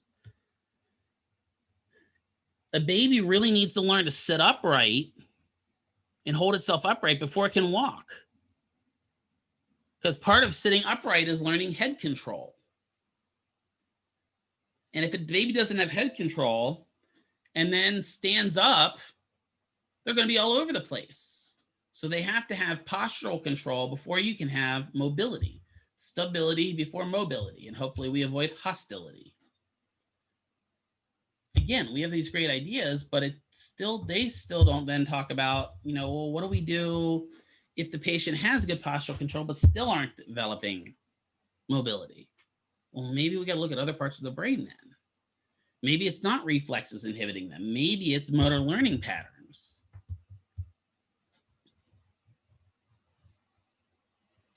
And then we have Brunstrom. And a lot of what you'll hear if you ask a clinician about Brunstrom in the clinic, you'll hear stroking. That's what the Brunstrom is, almost synonymous with stroking. Not as in having a stroke, but as in brushing and using points of contact in order to elicit muscle synergies. Again, he built it off the hierarchical theory. Talked about muscle synergies, and this is where we start talking about that extensor versus flexor muscle synergy. And he initially encouraged synergies in therapy, whether they're normal or abnormal. Basically, Brunstrom said, if the body is going to react in a certain way, if we regress back to ATNR after having a stroke, well, how can we use that ATNR to help a patient get out of bed? So we'll initially use even a negative synergy in order to help the patient progress in their therapy. And again, synergies are those primitive patterns. A lot of times when we talk synergies, we're going to be talking about those primitive reflexes that integrate. So they regress to the mean or regress to the childhood, right? And you'll see that when you have a stroke patient, it's kind of amazing when you see how much they regress back to pediatrics, because that's just where their brain is at that point. As you progress, you start reinforcing positive synergies, something like reciprocal inhibition, and inhibiting those negative synergies. So maybe they have a positive Babinski, so we have to inhibit that. I also came up with the idea of associative reactions, where an involuntary and automatic movement of the body part as a result of intentional active movement of another body part, something like ATNR. So if I raise this arm goes like this. He gave us the term synkinesis. It's a neurological symptom in which voluntary muscle movement causes simultaneous involuntary contraction of other muscles, right? So that if I lean back, the voluntary movement is extending my spine, right? But because I'm extending my spine, my head goes up too naturally. That's why a lot of times you'll hear therapists saying, head up, body up. So if you extend your neck, your back goes back automatically, right? That's a synkinesis. That's kind of those reactions because you're actively doing something, something else occurs. That would be a synergy. Developed 7 stages of recovery, which are used for eval in the Brunstrom theory, where we have stage 1 is no volitional movement. Stage 2 starts showing synergies, and that's where spasticity begins. A lot of patients initially will have some spasticity with TBIs. The synergies are now performed voluntarily. Spasticity increases initially. Then movement patterns are no longer dictated by these synergies, independence, isolation, then we get down to normal function. It's a great theory, and it can be used, but the problem with the limits with this theory is if it's not a brain injury, this theory doesn't always work. If it's a peripheral nervous system injury, this theory doesn't apply to them. So we can't use similar theories. You know, spasticity from a peripheral nervous system injury is not the same as spasticity from a central nervous system injury. And so that's kind of the problem here. This is where you start seeing that we can't paint every patient with a broad brush stroke. We talked about PNF last semester. I'm not going to go through the whole theory on this, right? This came from Cabot, Knaus, and Voss, and was developed by hierarchical theory along with influence from Eastern medicine and movement theory, such as martial arts. This is where we have that term of irradiation, where we establish control by using smaller muscles to contract larger muscles or larger muscles to contract smaller muscles. We got to this point, which is great. And what it started getting us to is more functional movement. So as we go along, we're starting to develop these motor theories. What you're seeing is a progression towards functional therapy, meaning rather than just doing exercises, what can we do to get the patient to do things that they're going to normally do? And what you'll find is the more that we do the same things over and over that are functional, the better we improve. 2 other types of therapy here that come along with PNF that we've talked about is functional induced recovery theory, or FIRT. Looks at the use of movement through cortical reorganization.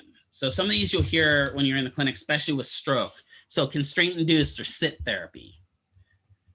If a patient is a right flaccid stroke because the left side of their brain is affected, oftentimes they're going to ignore this right side of the body because it's either flaccid or very weak. So what constraint-induced therapy is saying is, well, you know, in order to encourage them to use this right side of the body, I'm going to restrict this left side. I've worked with patients in CIT and had some good results with it with some patients. I've had some bad results with it with some patients. So let's say I wanted to work on stacking cones with the patient. What I would do then is put a restraint on the left arm so that they can't use that left arm. That's the good arm. Now they can't use it. So they are now forced to reach forward and use the right arm that's affected. Would that make you mad?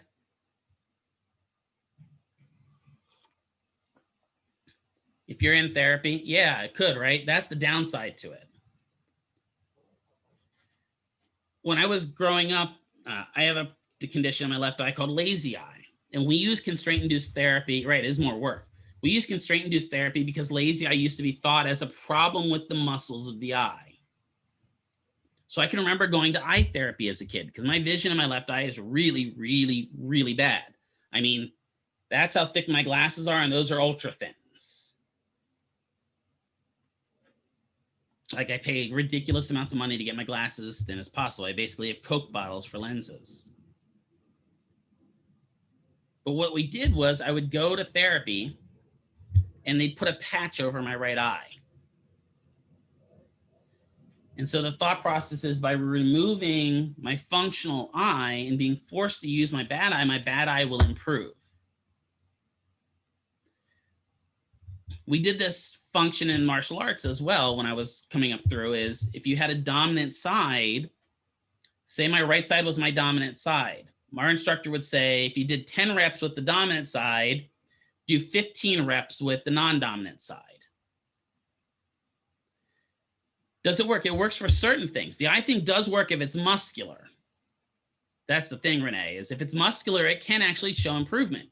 It's just like any other muscle, right? So if you have weak vision in one eye and it's muscular related, maybe you have nearsighted, farsighted, and that stuff, and that's usually developed on the focusing of the eye, it can improve your vision. But what they found out later in life or later in time is that lazy eye isn't lazy eye, meaning it's not muscular, it's optic nerve related. And that's not going to improve nerve function if the nerve is damaged. Did it help me see a little bit better? I mean, sure. It taught me to write with both hands, because that's another thing we did. You know, I'm left-handed, so they taught me to write with my right hand, which was a good thing, because when, you know, I grew up and I had my problem with my left hand, I could go and I can still write with my right hand. My left hand now is almost non-functional in writing because of my arm problem. So, I mean, there's a benefit to it. But I'm going to tell you from experience, man, that made me angry. I mean, that was frustrating as all get out. I remember one of the biggest things that was the most frustrating is they had a huge window in the office. And they had this little mechanical bug on a track. It was like a ladybug or something like that. And so what I used to have to sit there and do is cover my right eye and follow the bug all the way around the window. I could do it, but man, it is tiring. Exactly. I would go home and I would crash for about 2 hours after doing eye therapy. Why, when the patient cover it, they complain about headaches and dizziness? When they cover what? I'm sorry, Sukana. Eyes? So, you mean, why would they get a headache and dizziness after covering the affective eye? Well, it's because you're knocking out one of their senses. You're knocking out one of their ways to interact with the world. I'd get a headache that way. When they knocked out my good eye, whew, Sometimes even I found when I knocked out my bad eye, it would give me a headache. Yeah, right. And that's an old theory, Erica. It's not wrong. It's based upon, every other theory we have, that knowing that working the weaker muscles improves those weaker muscles, right? It's not wrong. But man, it's frustrating. And you do this with a stroke patient, you have to have the right stroke patient to do this with. You have little old Millie, she's going to hate you. Now, how can I do constraint-induced therapy with the stroke patient passively and not really make them think about doing it? Well, let's think. If I'm a right side effect, and this whole side of my body is weak, even this side of my eye, I'm going to drift towards the left. I'm going to want everything on my left side. Well, I can move everything in the room to the right side of the room. That's a passive form of constraint-induced therapy, because now they're going to be forced to go to this right side for stuff. Move their controller over here. Change the layout of their room so their bed is looking out the doorway to that right side. That forces them to have to use and engage that right side, because if we don't engage that right side, eventually they will get hemispherical neglect with a stroke. Reduce exertion therapy. This involves reducing the body's overall workload in an attempt to return to normal function through lessened exertion. So the light gate or harness gate system is this. Aqua Therapy is similar ideas. What this is saying is, well, maybe in order to get you to walk, what we should do is reduce the amount of weight on your joints so that you can walk, but be reduced weight. Aqua Therapy is a great way of doing it. The harness system is a great way of doing it. I do NDT walking with patients where I'm carrying them pretty much through walking. What it's doing is reinforcing the neural patterns, right? So if you're in the water and you've got your body, if you're up to the xiphoid process and you're at 90% body reduction weight, it's a lot easier to walk. Like if you have a patient that's got muscular dystrophy and you put them in the pool, they're able to walk again because you've reduced their weight. Are you strengthening their muscles? Somewhat. But what you're doing is getting that functional weight bearing through those joints while also reducing the overall workload on them. So that comes off, this FIRT comes off of PNF. It's building upon function. That leads us to the most recent kind of therapy that just came out. And literally this is something that even UNLV is kind of pioneering this theory here with Gabriel Wolf and Rebecca, however you pronounce that last name. I can never pronounce it, so we're just going to call her Rebecca L. It was literally just published recently, and the paper on it is called Optimizing Performance Through Intrinsic Motivation and Attention for Learning, otherwise known as the optimal theory of learning. You see what they did there? Optimal. O-P-T-I-M-A-L. Optimal therapy. They're pretty slick. What this theory of learning is giving the patients autonomy over their therapy. It leads to enhanced expectancies and enhanced expectations, right? It gives the patient control over their practice conditions. It modifies the instructional language, the way we actually interact and talk to a patient. It leads to incidental choices where the patient has to make choices about what they're doing, and gives the patient a chance to decide on their therapy options. I'm going to use a child brushing their teeth at night as an example of how to use optimal therapy. So now I've got a kid. God forbid that. I've got a kid, and that kid does not want to brush his teeth. I tell the kid, go brush your teeth. What's he going to say? No, I don't wanna. Right? And those of you that either had siblings or kids know this fight.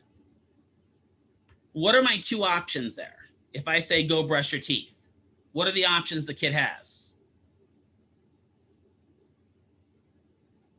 We'll get smacked. Okay, yeah. That's the third option. Yeah, get smacked or don't get smacked. That's my options to doing to him, right? But his options are either brush your teeth or don't brush your teeth. Those are the only two options. There's not a third option, really.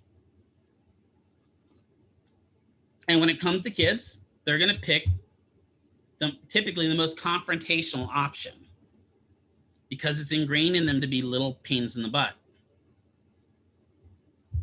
So how do I apply optimal theory to this child? So what I change the way I say it. I don't say go brush your teeth. Let's change it to, do you want to brush your teeth with the bubblegum flavored toothpaste or the cherry flavored toothpaste?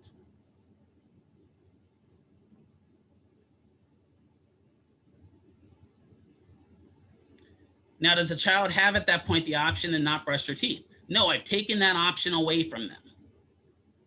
I mean, they theoretically can still be a kind of, right, it lets them feel like they have some control over it, right? Oh, well, I want to use bubblegum toothpaste. This has been shown to increase adherence, even if you're not there. So you do this a couple times with them, and then you tell them to go brush your teeth. They go to brush their teeth, and they think to themselves, do I want to use cherry or do I want to use bubblegum? They don't think, I don't want to brush my teeth. Flossing. Parents have a problem with kids flossing. Get multiple flavors of floss. You want to floss with the mint flavored or the cherry flavored today? Or do you want to use the water pick?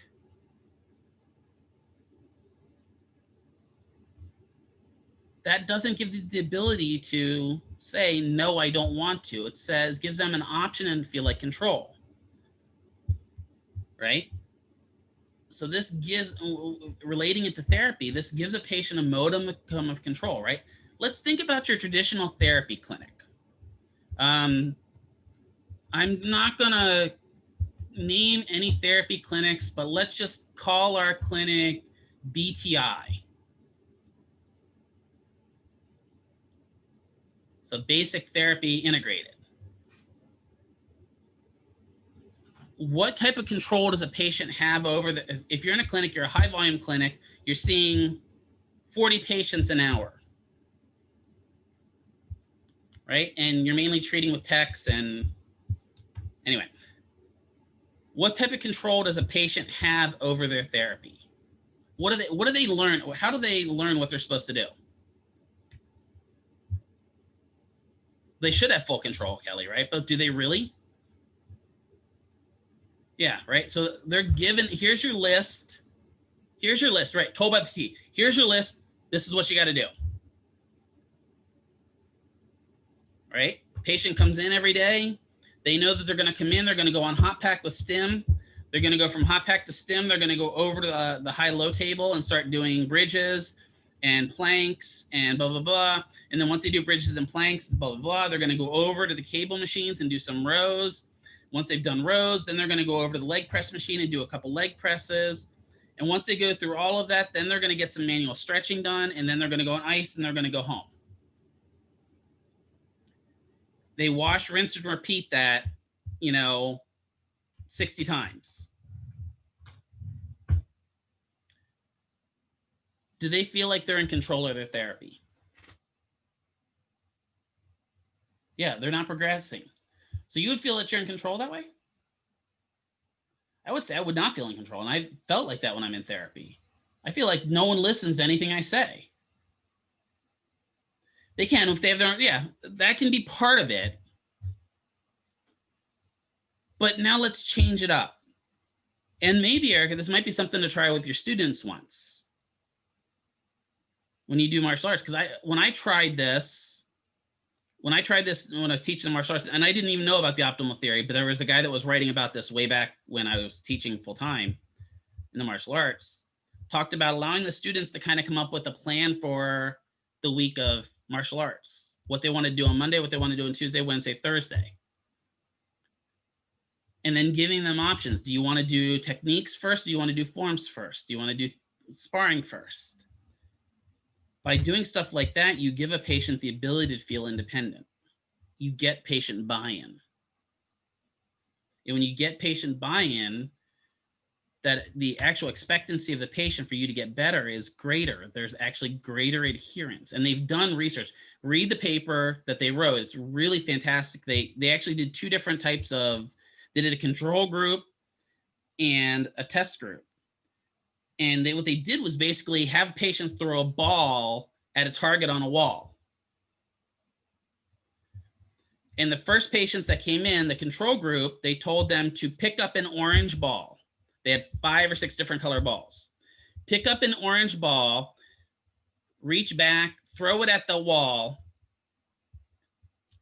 Right, exactly. That gives them some control, Erica, right? And so basically this really rigid pattern with the first group of patients. The second group came in, they had similar instructions, but they allowed the patient to pick which color ball, just only thing changed, pick what color ball they wanted to throw. And by picking the color ball they wanted to throw, they tracked it over a period of about 8 weeks. The patients that picked what color ball they wanted to throw improved better in throwing. Just by picking what color ball. To me, that's mind-blowing. Just picking a single color improved their overall functional outcomes. Yeah, right? Wearing your favorite color makes you feel better, right? Now they took that a step further and they added positive reinforcement. So now they kept the original group, still the control group. Now the test group is getting able to pick what color ball they want, plus positive reinforcement. Do you think they improved even further?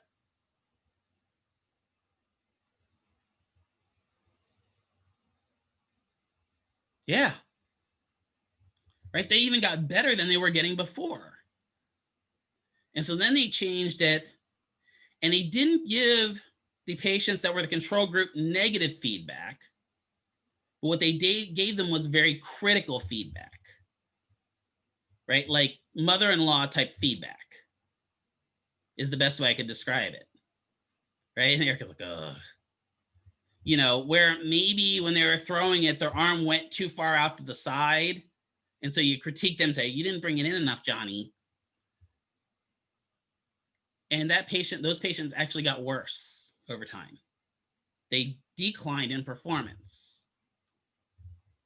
So what the optimal theory showed was that if you give patients some choice in therapy and you reinforce that choice with positive thinking, and they started with the positive thinking is just telling them, that's a great choice for a ball color. You wouldn't think that something simple like that does it, right? Now, let's not even give the patient choices here. Your patient comes into therapy and you're back there. And your patient is now your 40th patient for the day. Right? And I don't know why you're working in a clinic that you have to see 40 patients in a day, but man, it's the 40th patient of the day. What do you feel like at 40 patients? Any of you have, yeah, you're tired, you're exhausted. Are you giving that patient the best you can give them? I don't care how many of you say this. No, you're not. You could be the most energetic person in the world and be a Renee. You're still going to be tired by the time you get to that 40th patient, right? You've had, the 3 patients before this 40th patient were the most cantankerous, angry people in the world. And you're just like, I am so done with doing therapy. Your outcomes aren't as good with that patient. They're never going to be as good because at that point, the patient is going to feed on your feelings and decline. I'm not saying you have to be the bubbly, happy, just most pleasant person in the whole wide world. That's not what I'm saying, right? I can feel from you guys when I'm having a bad day, even just in this setting here, when I'm having a bad day, I felt what it feels like to you guys because you aren't as engaged as much, right? If I've got a migraine, I'm thinking I'm doing you guys a service by coming in, but in reality, I don't know if I am because I may not be at 100%, which is going to lower your overall function, which just doesn't always reinforce the best ideas, right? So let's think now you're really, really sick and you're coming into work. Again, your functional level is lower, so your patient's functional levels are going to be lower. So what does that mean? Well, we've got to try to give our patients, I won't say 100%, but we've got to give them 90% every time. We also, if we've had a rough patient, we have to put that patient behind us. And I'm guilty of this as well.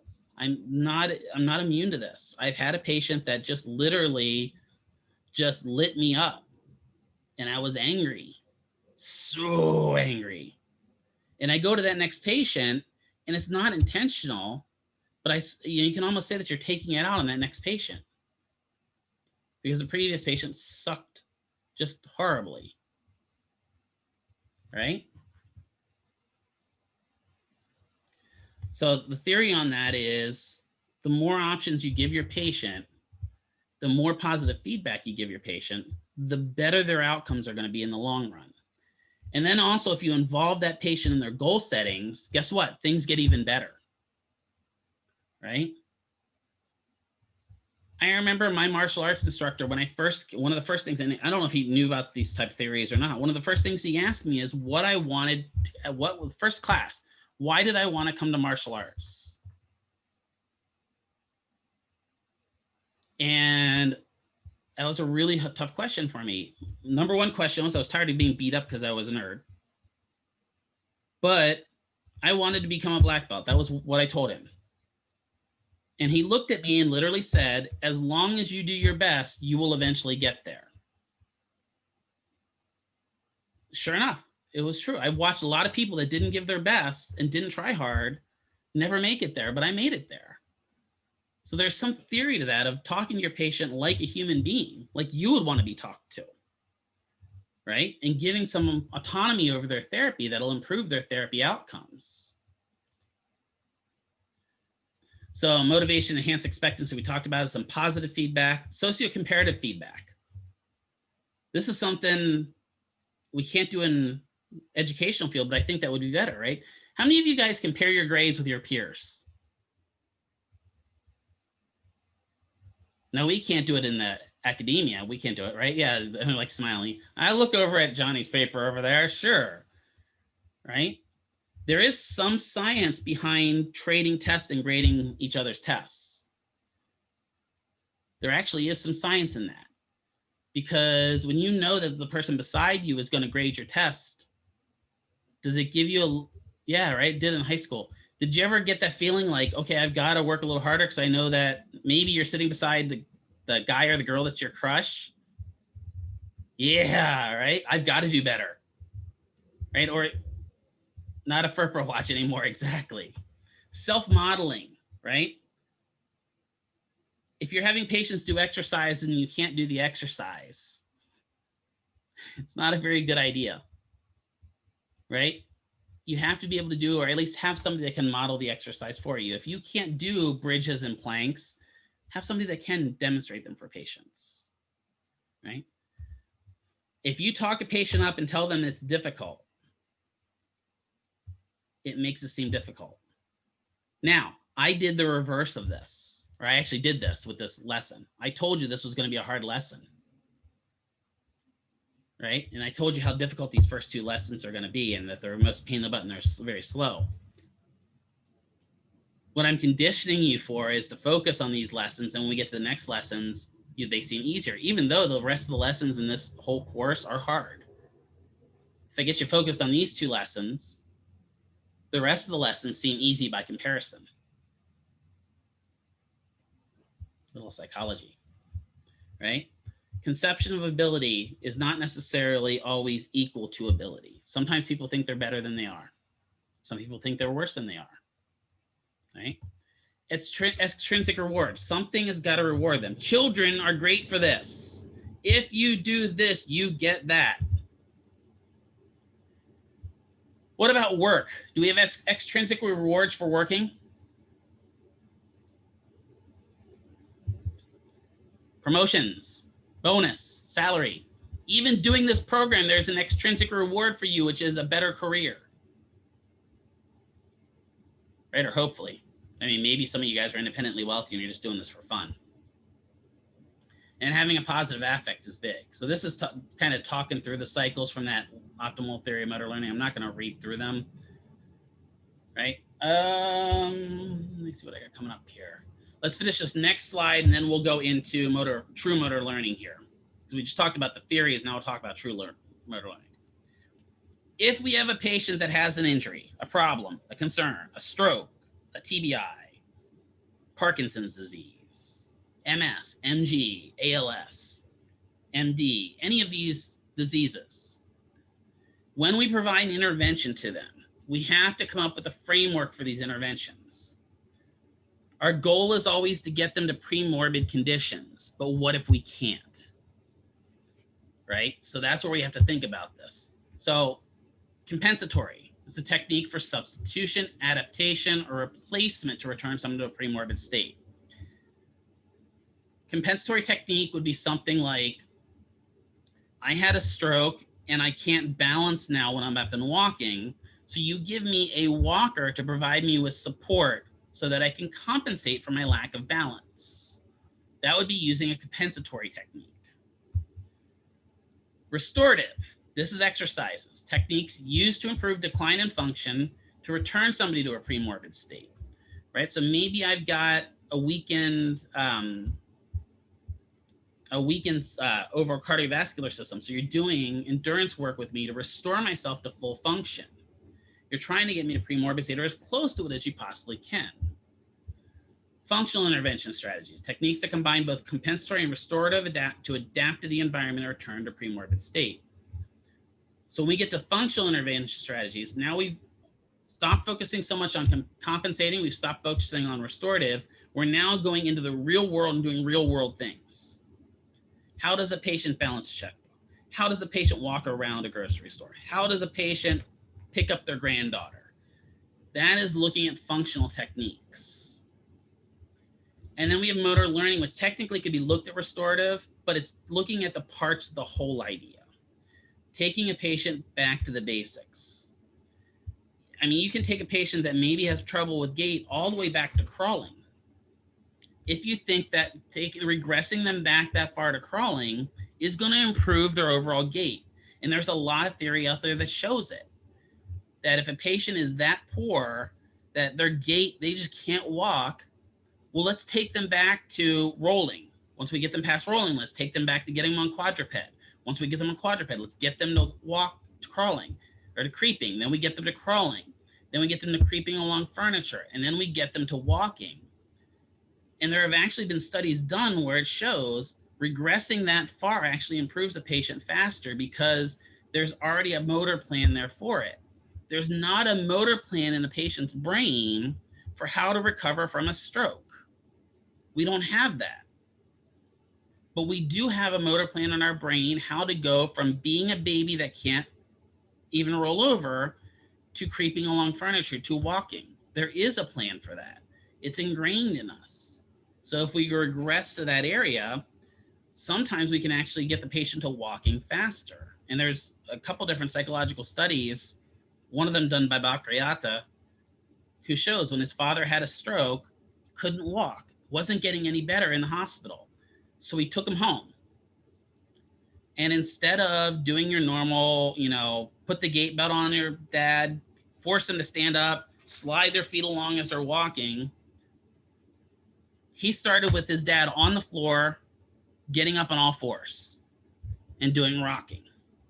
And then once he got to rocking, he started creeping on elbows and knees. And then he pushed him up again to all fours and started on crawling. Right now, his dad was in his late 60s. I'm sure his dad did not appreciate this. But long term, the father was a professor at NYU.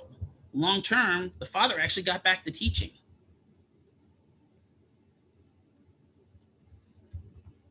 It just shows you that those pathways stay latent in our brain. What's that called for activating those latent pathways? Do you remember from Dr. Reston's class? From growth and development, when you activate latent pathways that may have been shut off in your brain.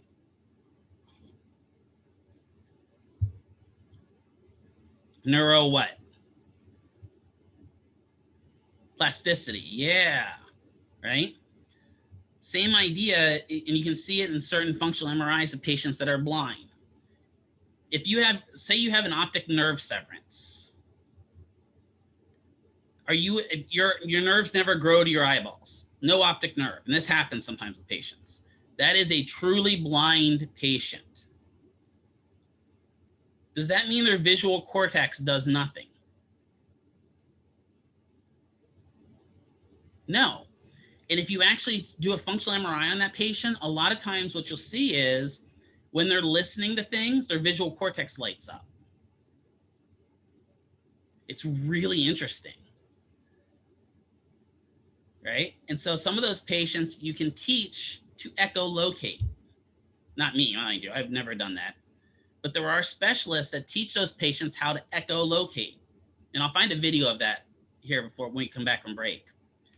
But echolocation is just wild. Echolocate, yeah, you've seen it done in real life, right? Echolocation is where the patient basically becomes a dolphin, because that's how dolphins see. It's through echolocation. They send off a sound wave, that sound wave bounces back and it tells them where they are. Same thing with bats, right? It's not that bats can't see, bats can actually see. They just don't see very well. They hear a lot better. And so they'll teach them to make these certain clicks. It's almost like Daredevil, right? If you've ever seen the blockbuster, Emmy award winning, man, should have won every award under the sun, Daredevil movie with Ben Affleck in it. It was probably the best superhero movie that ever came out. Just phenomenal acting. Oh no, it wasn't. It was really bad. But the theory behind Daredevil in the Marvel Universe is he functions via echolocation. Right? He's blinded, and because he became blind, his visual cortex was taken over by his hearing. People actually can have that function. It's pretty cool, right? And even bats, when they do functional MRIs on them, when the bats make their sonic cry and that cry bounces back, their visual cortex lights up. They are literally seeing the world by sound. I don't know, like to me, that blows my mind that can happen. I don't know if that stuff interests anyone else, but to me, that's amazing, right? Or somebody that loses their sight, they'll find that happens. That maybe their visual cortex lights up now when they smell things. That when they smell a birthday cake, they can visualize what a birthday cake looks like. That's just so cool to me. Like this is why I like neuro. There's stuff like this. All right, I'm going to pause recording. All right, so when we do motor learning, right, this is when we're starting to learn stuff. This would even be looking at that topic we just talked about with echolocation, right? You're going to have to acquire or modify movement, learning how to do things. Differentiates between performance and providing guidelines for the appropriate use of performance, right? It prioritizes practice as it relates to movement. Focuses on the transfer of skills and learning across tasks and environments.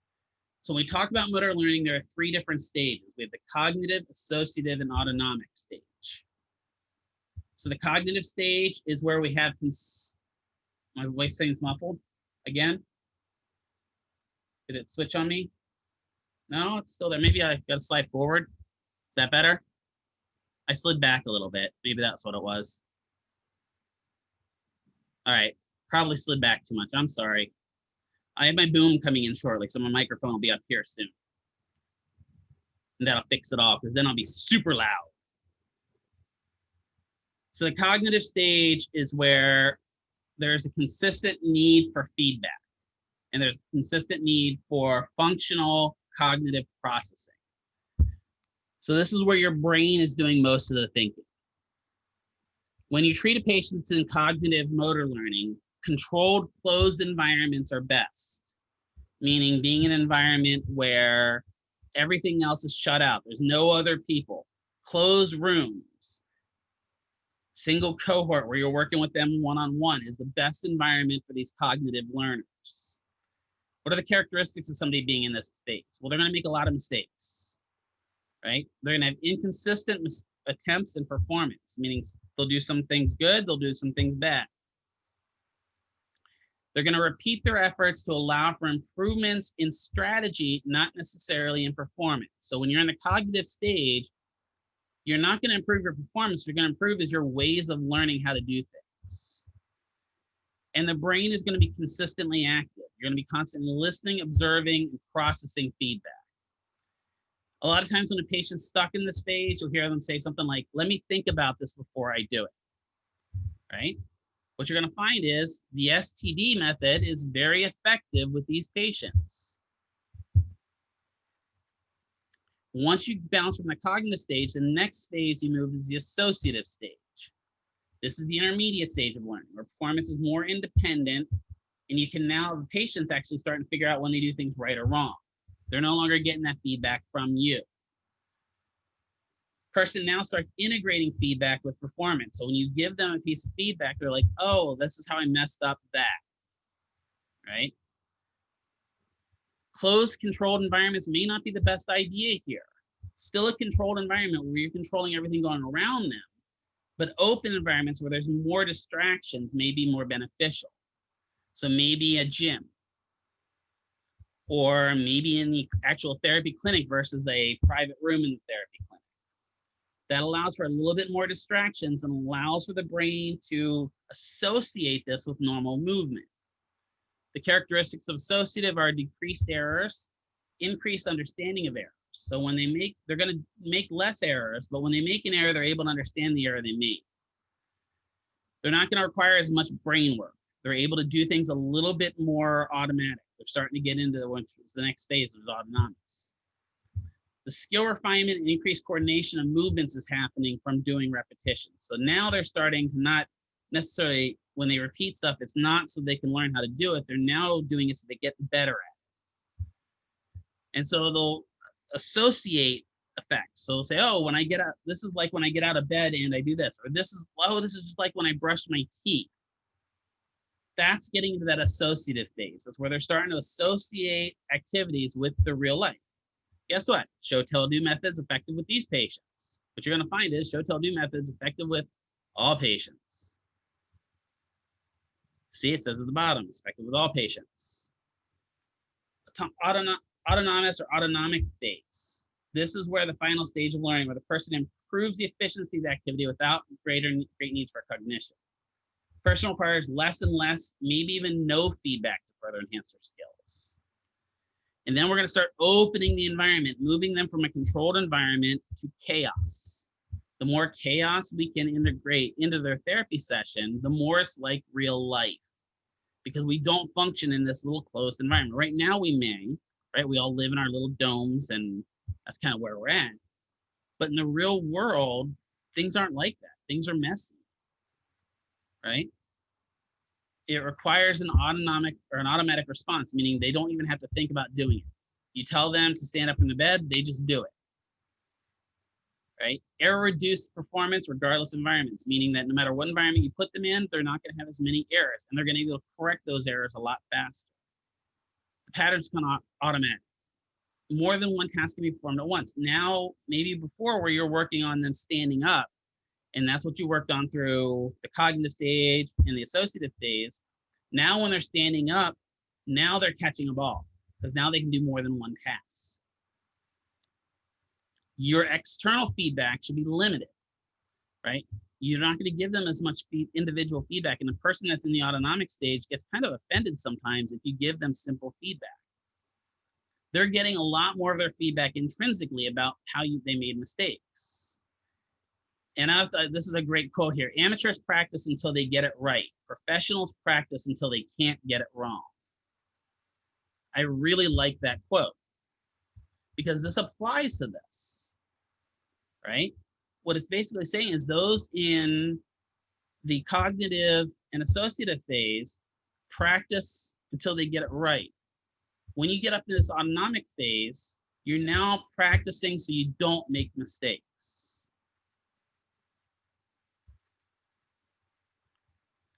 And so then when we're looking at codes of movement, we have two main components. We have invariant characteristics, meaning not changing, right? So when we walk with both lower extremities, need to move in order to do forward momentum, meaning that if we don't move one of the legs, we can't necessarily walk, right? That is an invariant characteristic. We must move both legs to walk.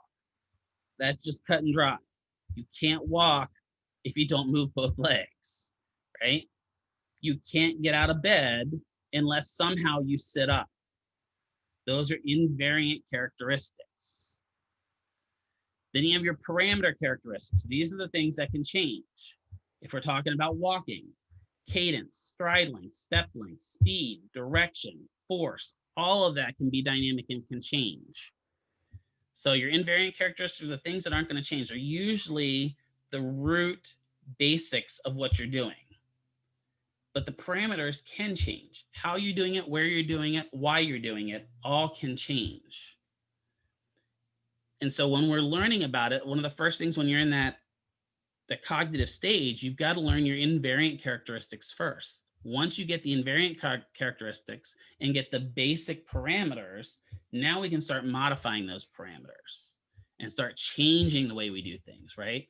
We can throw obstacles in your way while you're walking. We can toss a ball back and forth. We can make you walk faster. We can make you walk slower. We can make you take big steps. We can make you take little steps. We can have you calling out directions as you're going, right, left, left, right, left, right. All of those can affect the way that you learn. The less parameters you give a patient, the less complex it is, the easier it is for that patient to learn. So that's why when you're in that associative and that cognitive phase, eliminating distractions is huge. That helps them learn what they need to learn and less learn what Susie's doing over there with her stretches. Because Susie's stretching over there can be very distractive to somebody that's in the cognitive phase, especially if Susie's one of those ladies that's talking to everybody in the clinic and doesn't understand that John, who's had a stroke, needs to focus on what he's doing. Kids are an excellent example of that. If you have a patient that's got a stroke, it may not always be the best idea to have their kids or their grandkids in the room with them while you're treating them. I know they want to say, use kids to help you through the therapy, but in those initial phases, those kids can be highly distractive and may not allow them to reinforce the topics they're learning. Feedback loops. You talked briefly about these in anatomy, right? An open loop refers to automatic functions that we do independent of any input for adaptation or error correction, right? This is that autopilot that we function on. A concert pianist would be an excellent example of an autopilot. A swimmer that swims every day, right? They jump in the pool, they're able to swim back and forth without much thought process. A closed loop refers to the molding of motor output due to peripheral sensory input, right? So if I'm sitting here and I suddenly feel myself starting to kind of lean over, right? Or you start falling asleep, right? You start feeling this. That is a closed loop reaction.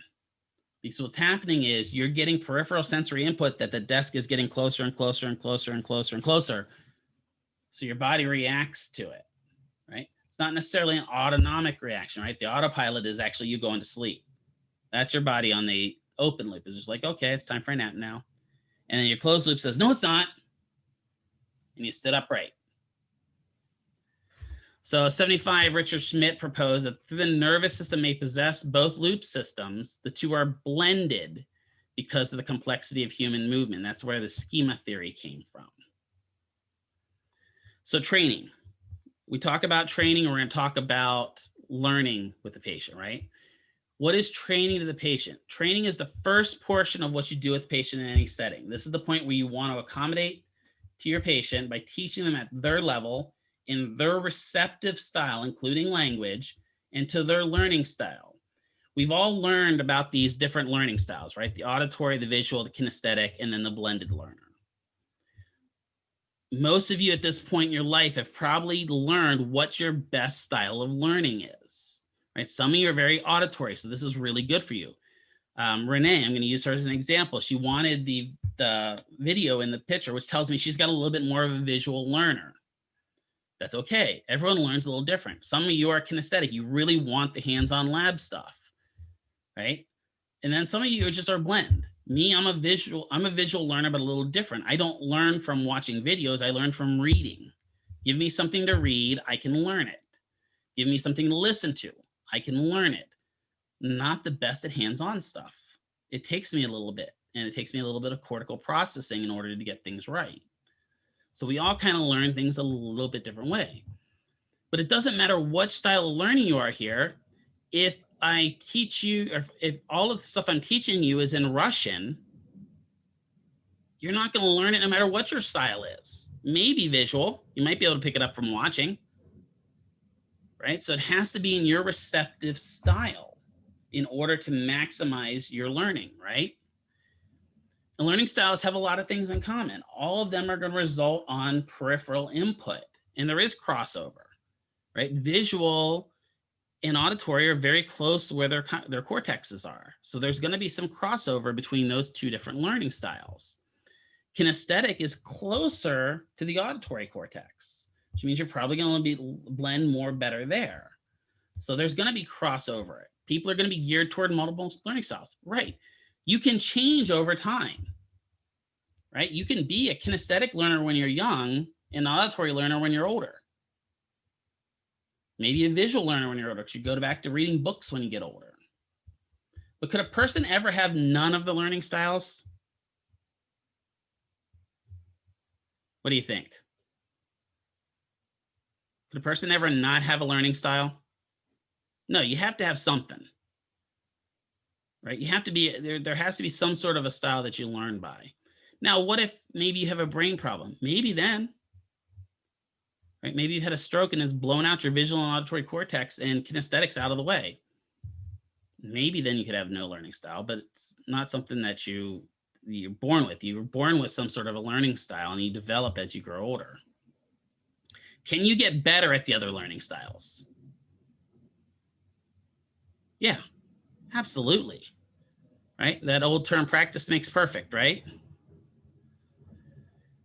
Could it be possible that demonstrating something may make no sense to a patient, but giving them a handout clarifies their questions? So you demonstrate and you demonstrate and you demonstrate, they don't get it. You give them a sheet. Yeah, absolutely. Right? What if the handout doesn't clarify the questions, but reading the handout to them does? Yeah, then you're learning they're an auditory style. This is learning through how they learn, right? So you have a patient that's just not getting what you're showing them. Change it up. What if it's not the style that you're teaching them, but it's you? Could that be the problem? Yeah, right? Not everyone wants to learn from me. I know, it's shocking, right? I've gotten feedback on my reviews before where they're like, I don't know who he's teaching, but he certainly didn't teach me. Ouch. Right, sometimes people can learn better without the stress of someone in front of them, right? And that's why it's good to give handouts, right? Give stuff for people to review. I don't make these PowerPoints for fun, honest. It's not something I enjoy doing. I was up till like 3 o'clock last night editing this one because I change them every time I teach this class because I improve them a little bit each time. I don't make them for fun.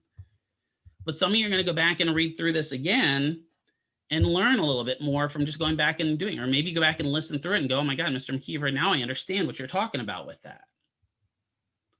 So what's the difference between practice and training? They're not synonymous, right? It says, are they synonymous? They're not.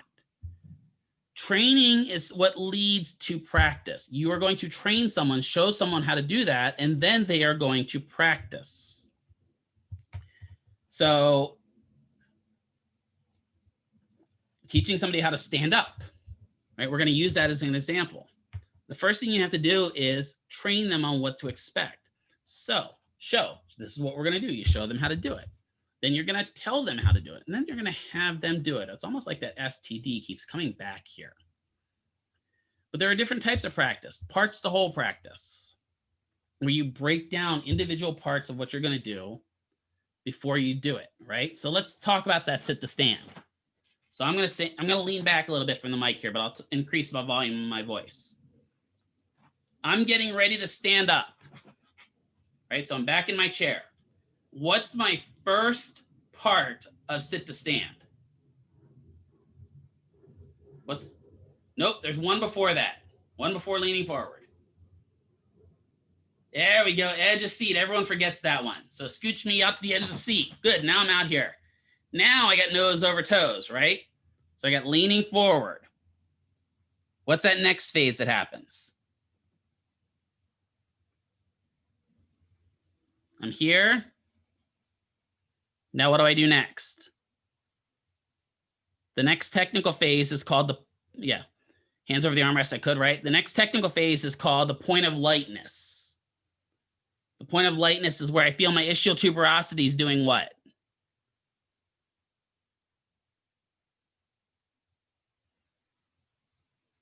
Yeah, hovering, right? I got a little bit of space back there between my badonkadonk and the chair. And then I'm going to do some knee extension, right? My knees are extended. I'm going to do some hip extension and some back extension, right? If I'm working parts to whole practice with a patient, I may spend 30 minutes working on scoot forward in the chair. Great. Scoot back in the chair. Great. Scoot forward in the chair. Great. Scoot back in the chair. Great. I may then also work on, all right, scoot forward in the chair. Great. Let's stay here. Nose over toes. Do you feel the point of lightness? Yes, I feel it. Okay, back. Nose over toes. Do you feel the point of lightness? Yep, I feel it. Okay, back. That seems like very, very, very simple technique, right? But if you have a patient that's got a TBI, if you have a patient that's a stroke, those simple techniques can't be taken for granted, right? There's massed practice where I practice everything at once. There's distributed practice where I practice things spread out over time. Block practice where I practice similar tasks. We do a lot of blocked practice in therapy, don't we? Where we group exercises together, maybe exercises on the mat, exercises in standing over at the cable machine, exercises in standing over by the TheraBand. That would be a very blocked practice technique. It's very organized and helps the patient remembering their stuff. Random practice, though, now we just throw everything at them. So maybe instead of doing this where we do boom, boom, boom, boom, now we'll go over and do one TheraBand exercise, back to doing a mat exercise, over to do a cable exercise, back to a TheraBand, back to a cable, over to the mat, and we're changing that practice up. That introduces a little bit of chaos and can cause a patient to become a little bit overwhelmed, right? So this is where you have to look at what's going to work best for your patient. And you have to adjust accordingly. Some patients work out really well. Distributed practice. Maybe you can only practice sit to stands for 20 minutes and you need to give them a 10-minute break because they get that tired. Great. While they're on that break, doesn't mean that you have to stop what you're doing. Now you can review maybe some handouts with them. So they're still learning, but you're distributing their practice over time. But make sure that you always demonstrate the task to allow the patient to see the task, explain the task verbally, allowing a mental visualization, and then have the patient perform the task, otherwise known as giving your patient STD. So what's the difference between reps and practice? Well, we do reps when we practice, right? Reps are repetitive motions of the same technique. It actually involves repeating the same activities over and over, but it may not be technically practice if there's no cognitive effort. Have you guys ever done this where you sat down to study for hours and you swear you've had your note cards out, you've been reading through them, you're reading through them, reading through them, reading through them, and then you get to the end of like 2 hours of studying session and you're like, I didn't learn anything. Have you ever done that? Yeah. Well, why is that? Because it's not right. At some point when you're starting to go through those repetitions, what did you do? What happened to your brain? The cognitive side just shut off. Yeah, you went into that autonomic mode instead of the cognitive mode, right? You literally just the action, origin, insertion of the sartorius muscle is, and you just went through that kind of autonomic session rather than cognitive. So if you're trying to learn something, what should you do when you feel yourself getting into that mode? Break. Yep. Get up and do something else. Say, okay, you know what? Stop, drop, and roll. Stand up would be a good idea, right? There's a lot of theory behind when you get stuck in autonomic mode to exercise. Get up and go for a walk. Get up and get on the treadmill for a few minutes. Ride a bike for a few minutes. Because there's a lot of theory that shows that exercise triggers the body to return to a cognitive state. and then you can go back and learn again. There's also some studies show that you may stay in a cognitive state if you exercise while you're learning. I found that really effective for me. I found that when I was reading my textbooks when I was in PTA school, reading my textbooks while I was walking on a treadmill was really, really beneficial to me. Because I had to stay in a cognitive state because I was doing multiple things at the same time. Right now, that can also be very bad for certain people because maybe they can't walk and read at the same time and they can nose plant on this treadmill. Okay, great, doesn't work for them. Right? Do the two overlap? Absolutely. Repetition is part of practice. We often hear, and I just said it a little bit ago, practice makes perfect, but the real phrase should be repetitive practice makes perfection. Meaning if you keep repeating and practicing what you're doing, you can eventually become perfect at what you're doing. But let's take some of the best basketball players in the world. Let's take Michael Jordan. Do you think that ever in his prime, Michael Jordan said, I am perfect in my skills? No. Right? And the best never do. Right? The best will say, the best will be critical about the mistakes they made. Listening to LeBron James is a great idea. When they interview LeBron James after a game, he doesn't talk about, he did get cut from the high school team, absolutely, right? When you listen to LeBron James talk about after game, he doesn't talk about these awesome shots they make. The interviewers are usually having to ask him, how did you sink that three-pointer from the blah, blah, blah, blah. I have no idea. I don't understand basketball, right? But what does he remember?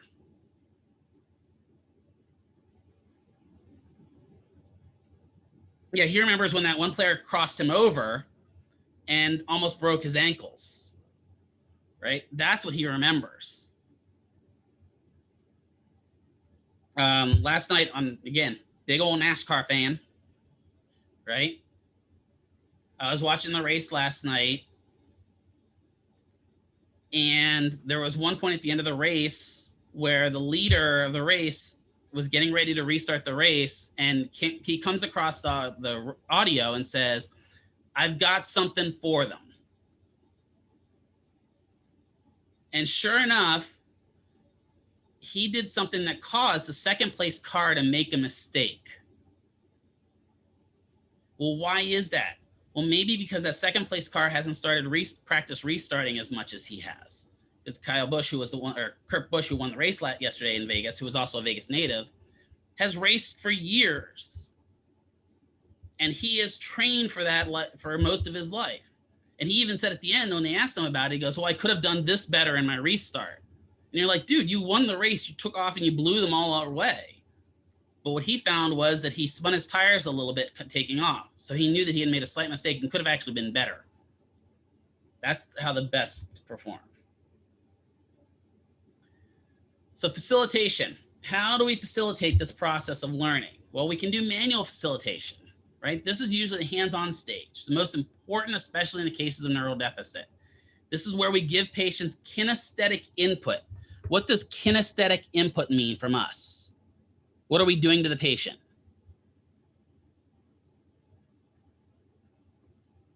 If we are, physical feedback. Most of the times we're touching them, right? We're giving them that manual corrections, right?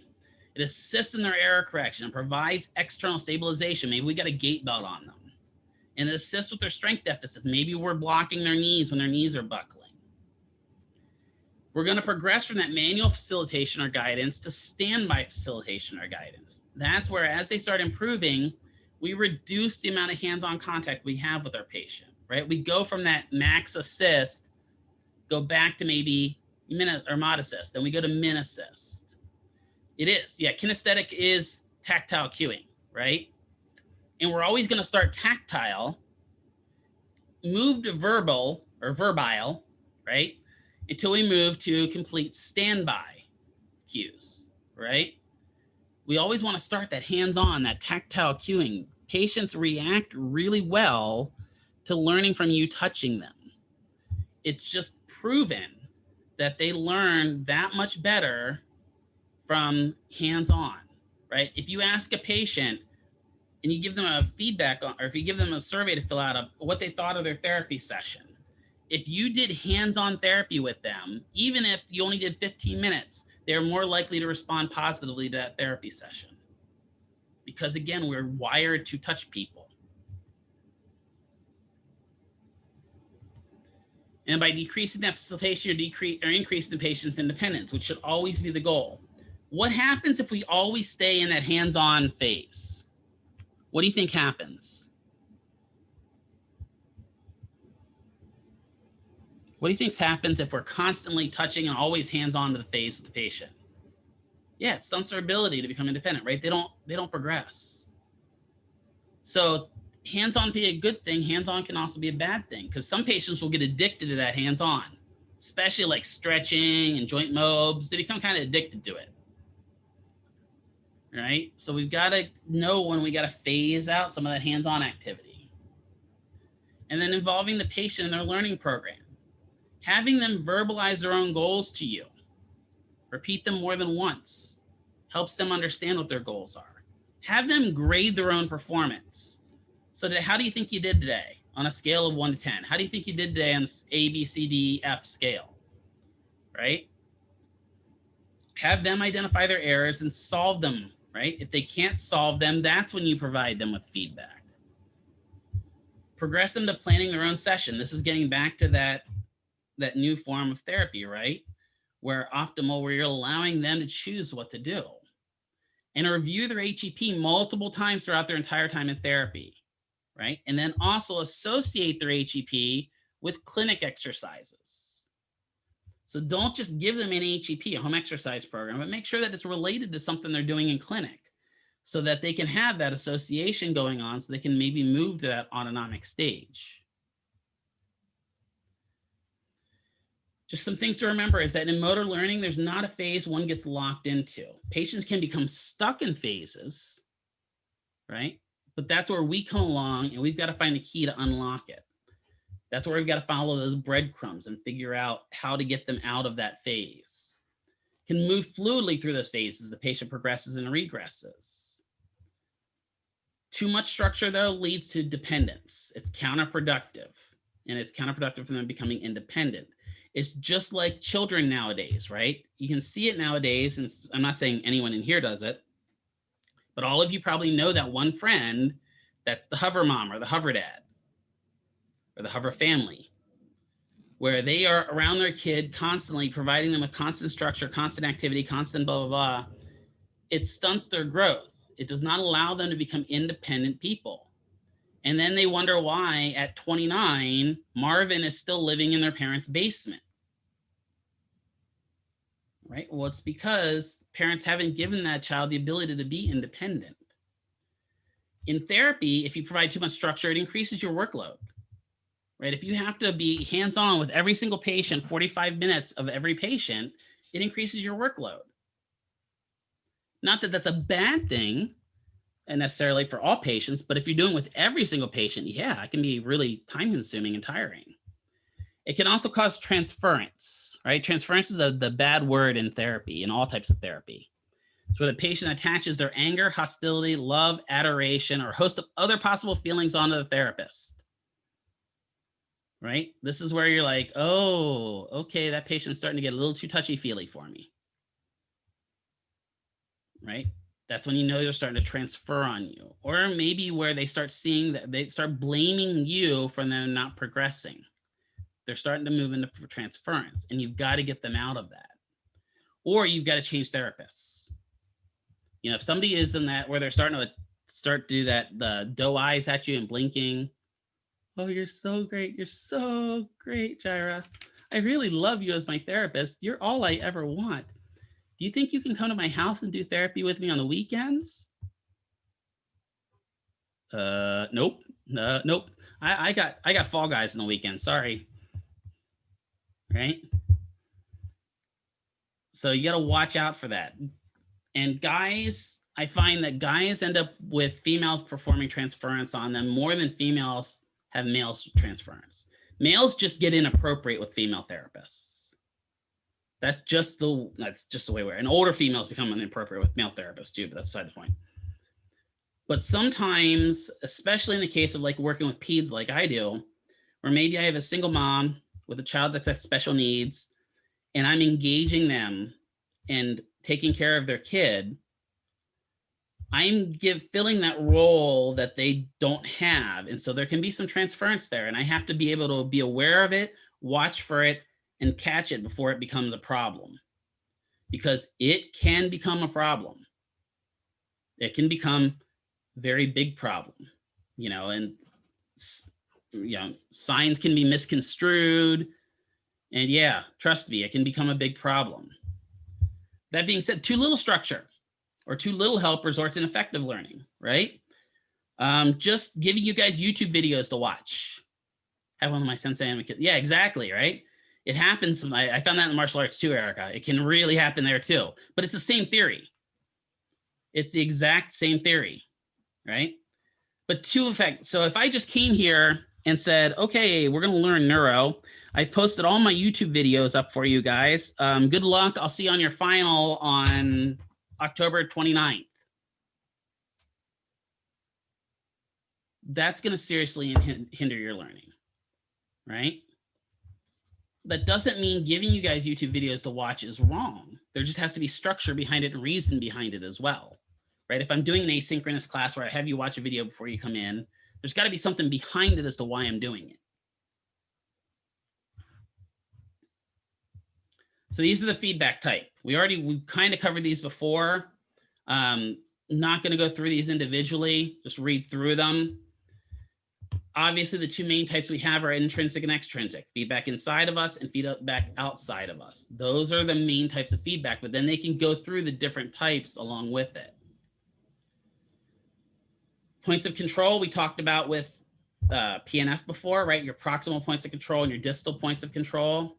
But remember, when we work with these, the patients have to be stable before they can become mobile, preferably avoiding them becoming hostile.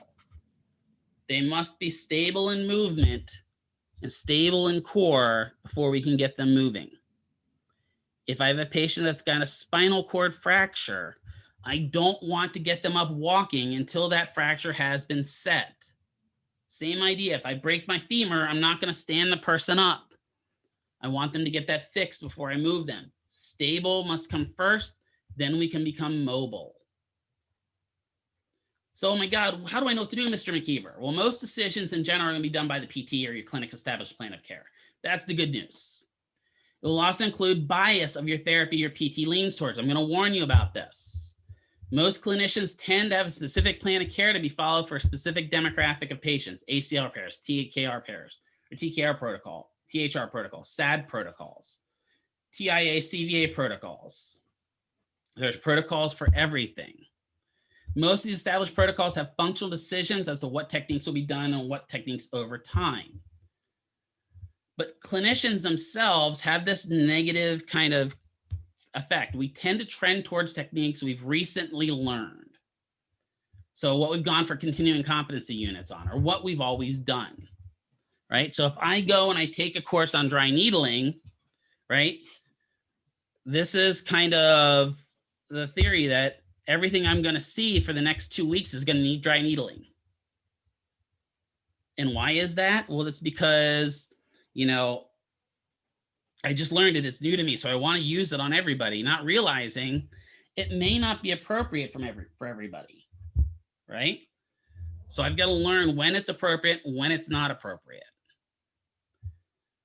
So it's not always the best way to make decisions on what I've learned or what I've always done. The best way is evidence-based practice, right? Looking at what the research shows us is a good plan of care. Peer-reviewed literature, peer-reviewed evidence for the maximum recovery of the patient. Some newer techniques and technologies may not have a large body of work yet to support them. Laser, acoustic shock wave, blood flow restriction, cupping, dry needling. All of them, the research is still out there. There's not a lot showing that necessarily it either supports or detracts from the usage of it. And then some methods have conflicting evidence on whether it's effective. Craniosacral, Eastern medicine, spray and stretch techniques. There's a bunch of them that have some heavy research out there that shows maybe this isn't very effective, right? So what happens if your patient reads about a treatment and wants to try it? Can it hurt to try a strange therapy with a patient? What if you're not skilled in it?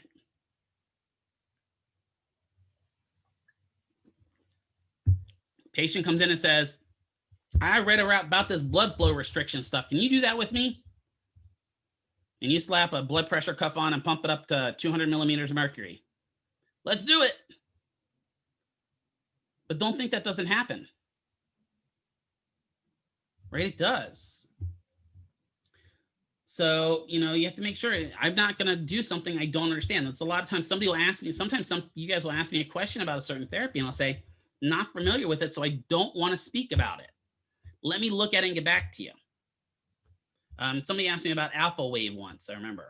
Or not alpha wave, one of the T waves or something like that. I didn't know much about it. I had to go read about it before I could make comment about it. Right? Is it within your scope of practice? Patient wants to have grade 5 joint mobilizations. I read that cracking my shoulder will make me feel better. Well, it may, right? And is there any research to support this? If they're coming in because they have a rotator cuff tear, doing joint mobilizations may not do anything. And so you've got to explain that to them. Well, your problem isn't the joint. The problem is the muscle. And mobilizing the joint's not going to improve that muscle performance, right? What if what you're doing is not supported by research? What if, and I'm going to use craniosacral here as an excellent example because craniosacral is one that I vacillate between whether it works or whether it doesn't work, right? But what if you're doing craniosacral therapy and the research shows it may not be the best for patients? Does that mean you're wrong? I don't like to say ever you're wrong, right? May not mean you're doing the best for a patient, right? What if that technique improves a patient, right? So what if you do craniosacral therapy, even though the research shows maybe that it doesn't always work, and for whatever reason, this patient's responding to it. Go with it. Yeah, keep doing it, right? Low light laser therapy. I had a patient, I'm using one of my examples. I had a patient that was a 17-year-old quarterback. We were doing everything under the sun. He had a trigger point in his mid-trap. Could not get it to release. The research on laser therapy and trigger points doesn't do anything. So the whole therapy session, while I'm working with him, I kept telling him about how laser therapy is a fantastic therapy. And, I started naming off all these NFL players that use laser therapy that I read about that do use laser therapy and how it's been beneficial to them. And I did laser therapy on that region. Guess what happened? It worked. His trigger point released. He did, literally, the next time he comes in, he goes, I don't know what that did, but it's gone. Now, can I chalk that up to laser therapy? That laser therapy fixed him?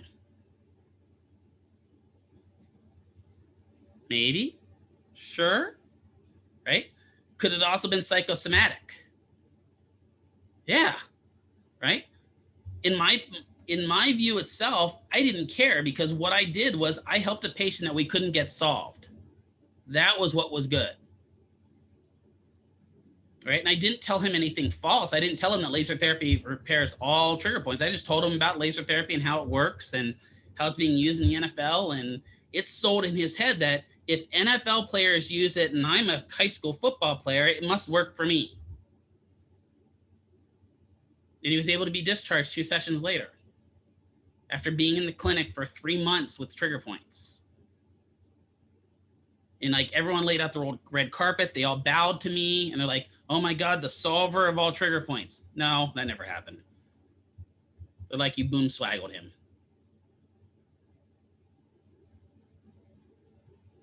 So techniques, what can we do? Well, these are all kinds of our techniques in our wheelhouse.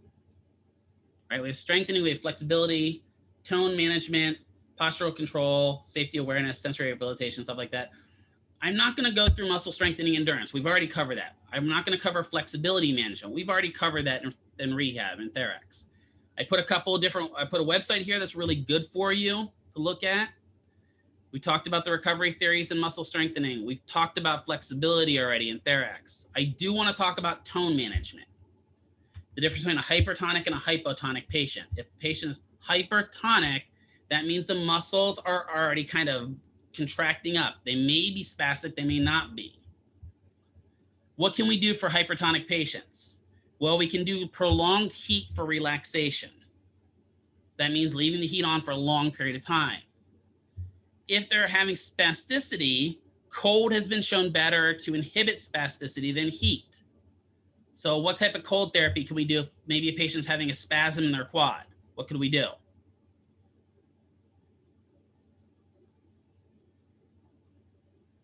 Cold pack, good. I don't really like cold packs too much when I'm working with specific muscles. What do you think I do a lot of? The thing that everyone hates. Ice massage. Pool water worked well too. Yeah, pool actually works out well as well. You're right, Renee. A really, really cold pool for somebody that's having spasms absolutely works if it's a whole body. But if we're talking specific areas, ice massage. If I'm having like spasm in my biceps, ice massage works like in just night and day. I can just take down there, 5 minutes later, that spasm is gone. Doesn't mean it's over with. It's still going to spasm back probably, but that inhibits it for that period of time. Deep pressure can work too. So if you're having patients having problems walking, it can be, it depends upon if I'm focusing on one specific quad part, right? So if I know that the spasm's happening in maybe vastus medialis, I'll do ice massage on that vastus medialis. If I know it's happening in the VMO, I can do the VMO. If I know it's all the quads, yeah, probably ice massage is not the best, and I should go ice pack. Or there are some other cryotherapy devices out there as well, like the cryo chambers and stuff like that. I can also add pressure. So if I've got a bicep that's spasming, I can put deep pressure on that bicep, and that can relieve that spasticity. Can also do serial casting, right? Where I progressively cast them into a lengthened position. PNF works well for hypertonic patients. E-stim can, to a point, because sometimes if you do NMES with patients, you can do a lot of pain relieving modalities to help with inhibitions of hypertonicity and spasticity. But if you do something like Russian, you may actually cause spasticity to get worse if you do the Russian on that muscle. But let's say my bicep is spastic, I could do Russian to the triceps and trigger reciprocal inhibition and actually get it to work. And then positional training for, when they're laying down and stuff like that can help with managing hypertonicity. Hypotonicity, now my muscles are kind of almost getting to the point of being flaccid. Positional training is important for these patients because typically if they're starting to go flaccid, they also have anesthetic concerns, meaning they're not feeling the areas as well either. Right? So we want to watch for pressure. Supportive devices and splinting is really good for patients that are hypotonic. E-stim can be beneficial if the muscle is still innervated. It cannot re-innervate the muscle, meaning if the nerve is already dead to that muscle, nothing's going to work. E-stim is just getting it to contract because you're sending a signal to it, right? So if a patient has 2 minus out of 5, you can probably do. If they're at a 1, NMES may not work. If they're at a 0, it's definitely not going to work. Yep, ice massage does work with clonus too. Yep, absolutely. I prefer deep pressure for clonus usually, Clarice. And you have to understand that. So with when we're talking clonus, it's more of a central nervous system issue too. So sometimes even if you do ice massage or do pressure, it may not resolve. So clonus would be something where I pull back on my hand like this, and my hand just beats. Right? It happens a lot in patients with feet. That's called flapping or astristics. When you have problems with the liver, you get this flapping disorder, right? You get the extension of the hand just kind of flaps. The clonus is typically a central nervous response to a trigger of a muscle. It's where the muscle just contracts involuntarily. You can use ice massage, it may work. You can use deep pressure, and it may work. If it doesn't work, at that point, it's CNS. And the only thing you can typically do to inhibit CNS clonus is get them to do some other activity. Distract the brain. We talked about postural control already, both dynamic and static. Fall prevention, work hardening, all that is becoming a really large field in physical therapy and will continue to become a large field, especially fall prevention because we're getting older as a population. Environmental evaluation's big, work site evaluations, all this is a big thing we're talking about, motor planning and motor learning, right? Sensory rehab, right? This is where we're looking at rehabbing somebody to incorporate their senses. Lights, camera action, looking at the way things are affecting their brain, right? When we have a sensory stimulation problem, we have to understand if it's something we have to stimulate or deprive. So if a patient maybe has autism and the room is too bright, we may have to deprive them of some of that light in order to get them to actually be able to do work. Or if the room is too dark, we may have to increase the sensory stimulation to get them to work. Either way, we're stimulating the area, whether we're darkening or lightening the room, because what we're doing is triggering a positive response. Eventually, we have to get to integration of the senses where we're getting them back to a normal retraining of the input of the senses, right? This comes into play with balance. As we get older, we rely more on our vision for balance and less on our proprioceptive somatosensory system. Question, one of my patients gets clonus every time he extends his leg and stops when he flexes it. So that means that the extension is triggering a CNS response. So if he flexes it, what's he doing? What theory is he actually working on there? What nervous system theory? Does anyone have an idea? So she says patient gets clonus every time he extends his legs, but it stops when he flexes it. What theory of nervous control? It's one of the most basic theories you guys already learned.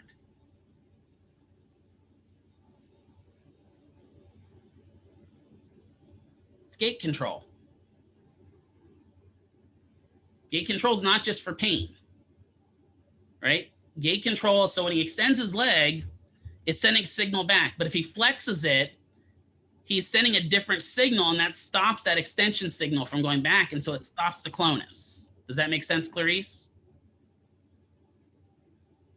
It basically shifts the driveway, and he's driving on a different pathway. Same idea if you do deep pressure, right? Deep pressure is providing a sensory input, or even ice massage is providing a sensory input, right? It's triggering a gait control theory to try to inhibit the other signal going to the brain and the errant signal, the bad signal. What you're trying to do is initiate a good signal to stop a bad signal.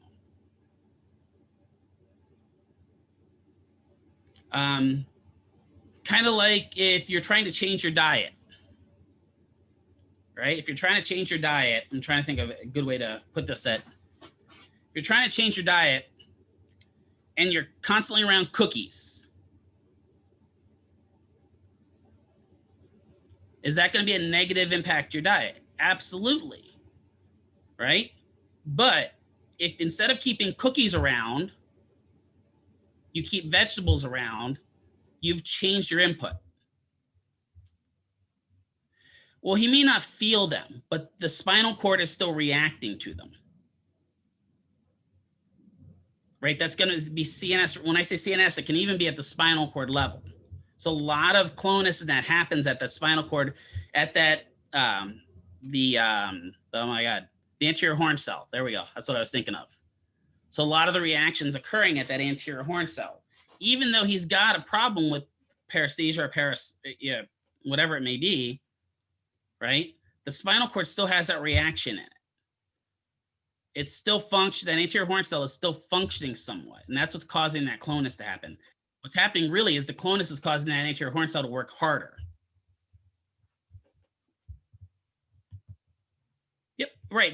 Remember we talked about when I talked about Bobath, where we use, or not Bobath, oh my God, why am I drawing a blank? Where we use those negative stimuli to allow functional movement. That's what they're doing. They're trying to use the clonus, which is the negative stimuli, to produce a positive function, which is standing up. That's just a neurodynamic theory. Gait and locomotive, we've got all kinds of things we can talk about this. We can work on pre-gait activities. We can work on agility training. We can work on stairs. All of this, we can break the gait down to parts of the whole therapy, breaking down gait into gait sequencing, right? All that comes into play when we're working with these patients. So let's call it here. We'll start next class with these patient scenarios. I want to talk a little bit about them, then we'll go into the next lecture. So let me stop my sharing. There we go. Are there any questions about this? I know this was a heavy lecture, but were there any questions?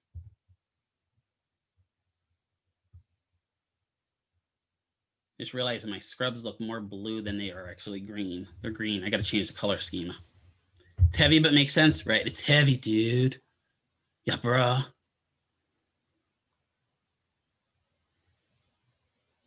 It's gonna, and the reason I cover this is because we're gonna build on this when we talk about spinal cords and strokes and everything else. Because if you don't understand this, you can't understand the developmental theory to progress with those other patients.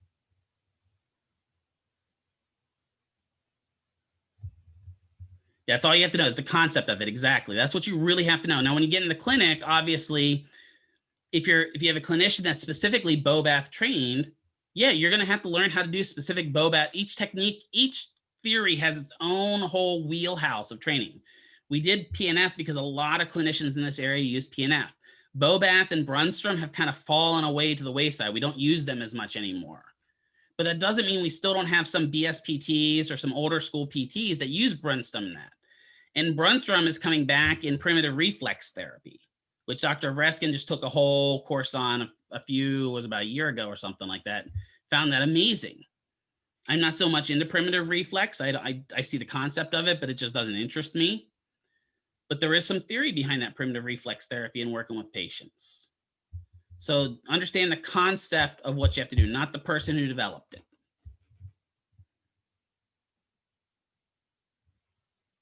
Make sense?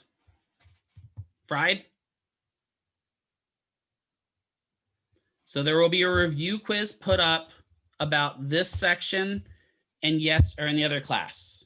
So there'll be a small review quiz about 10 questions that'll be posted later today. It'll be due by midterm. That's the assignment for this class.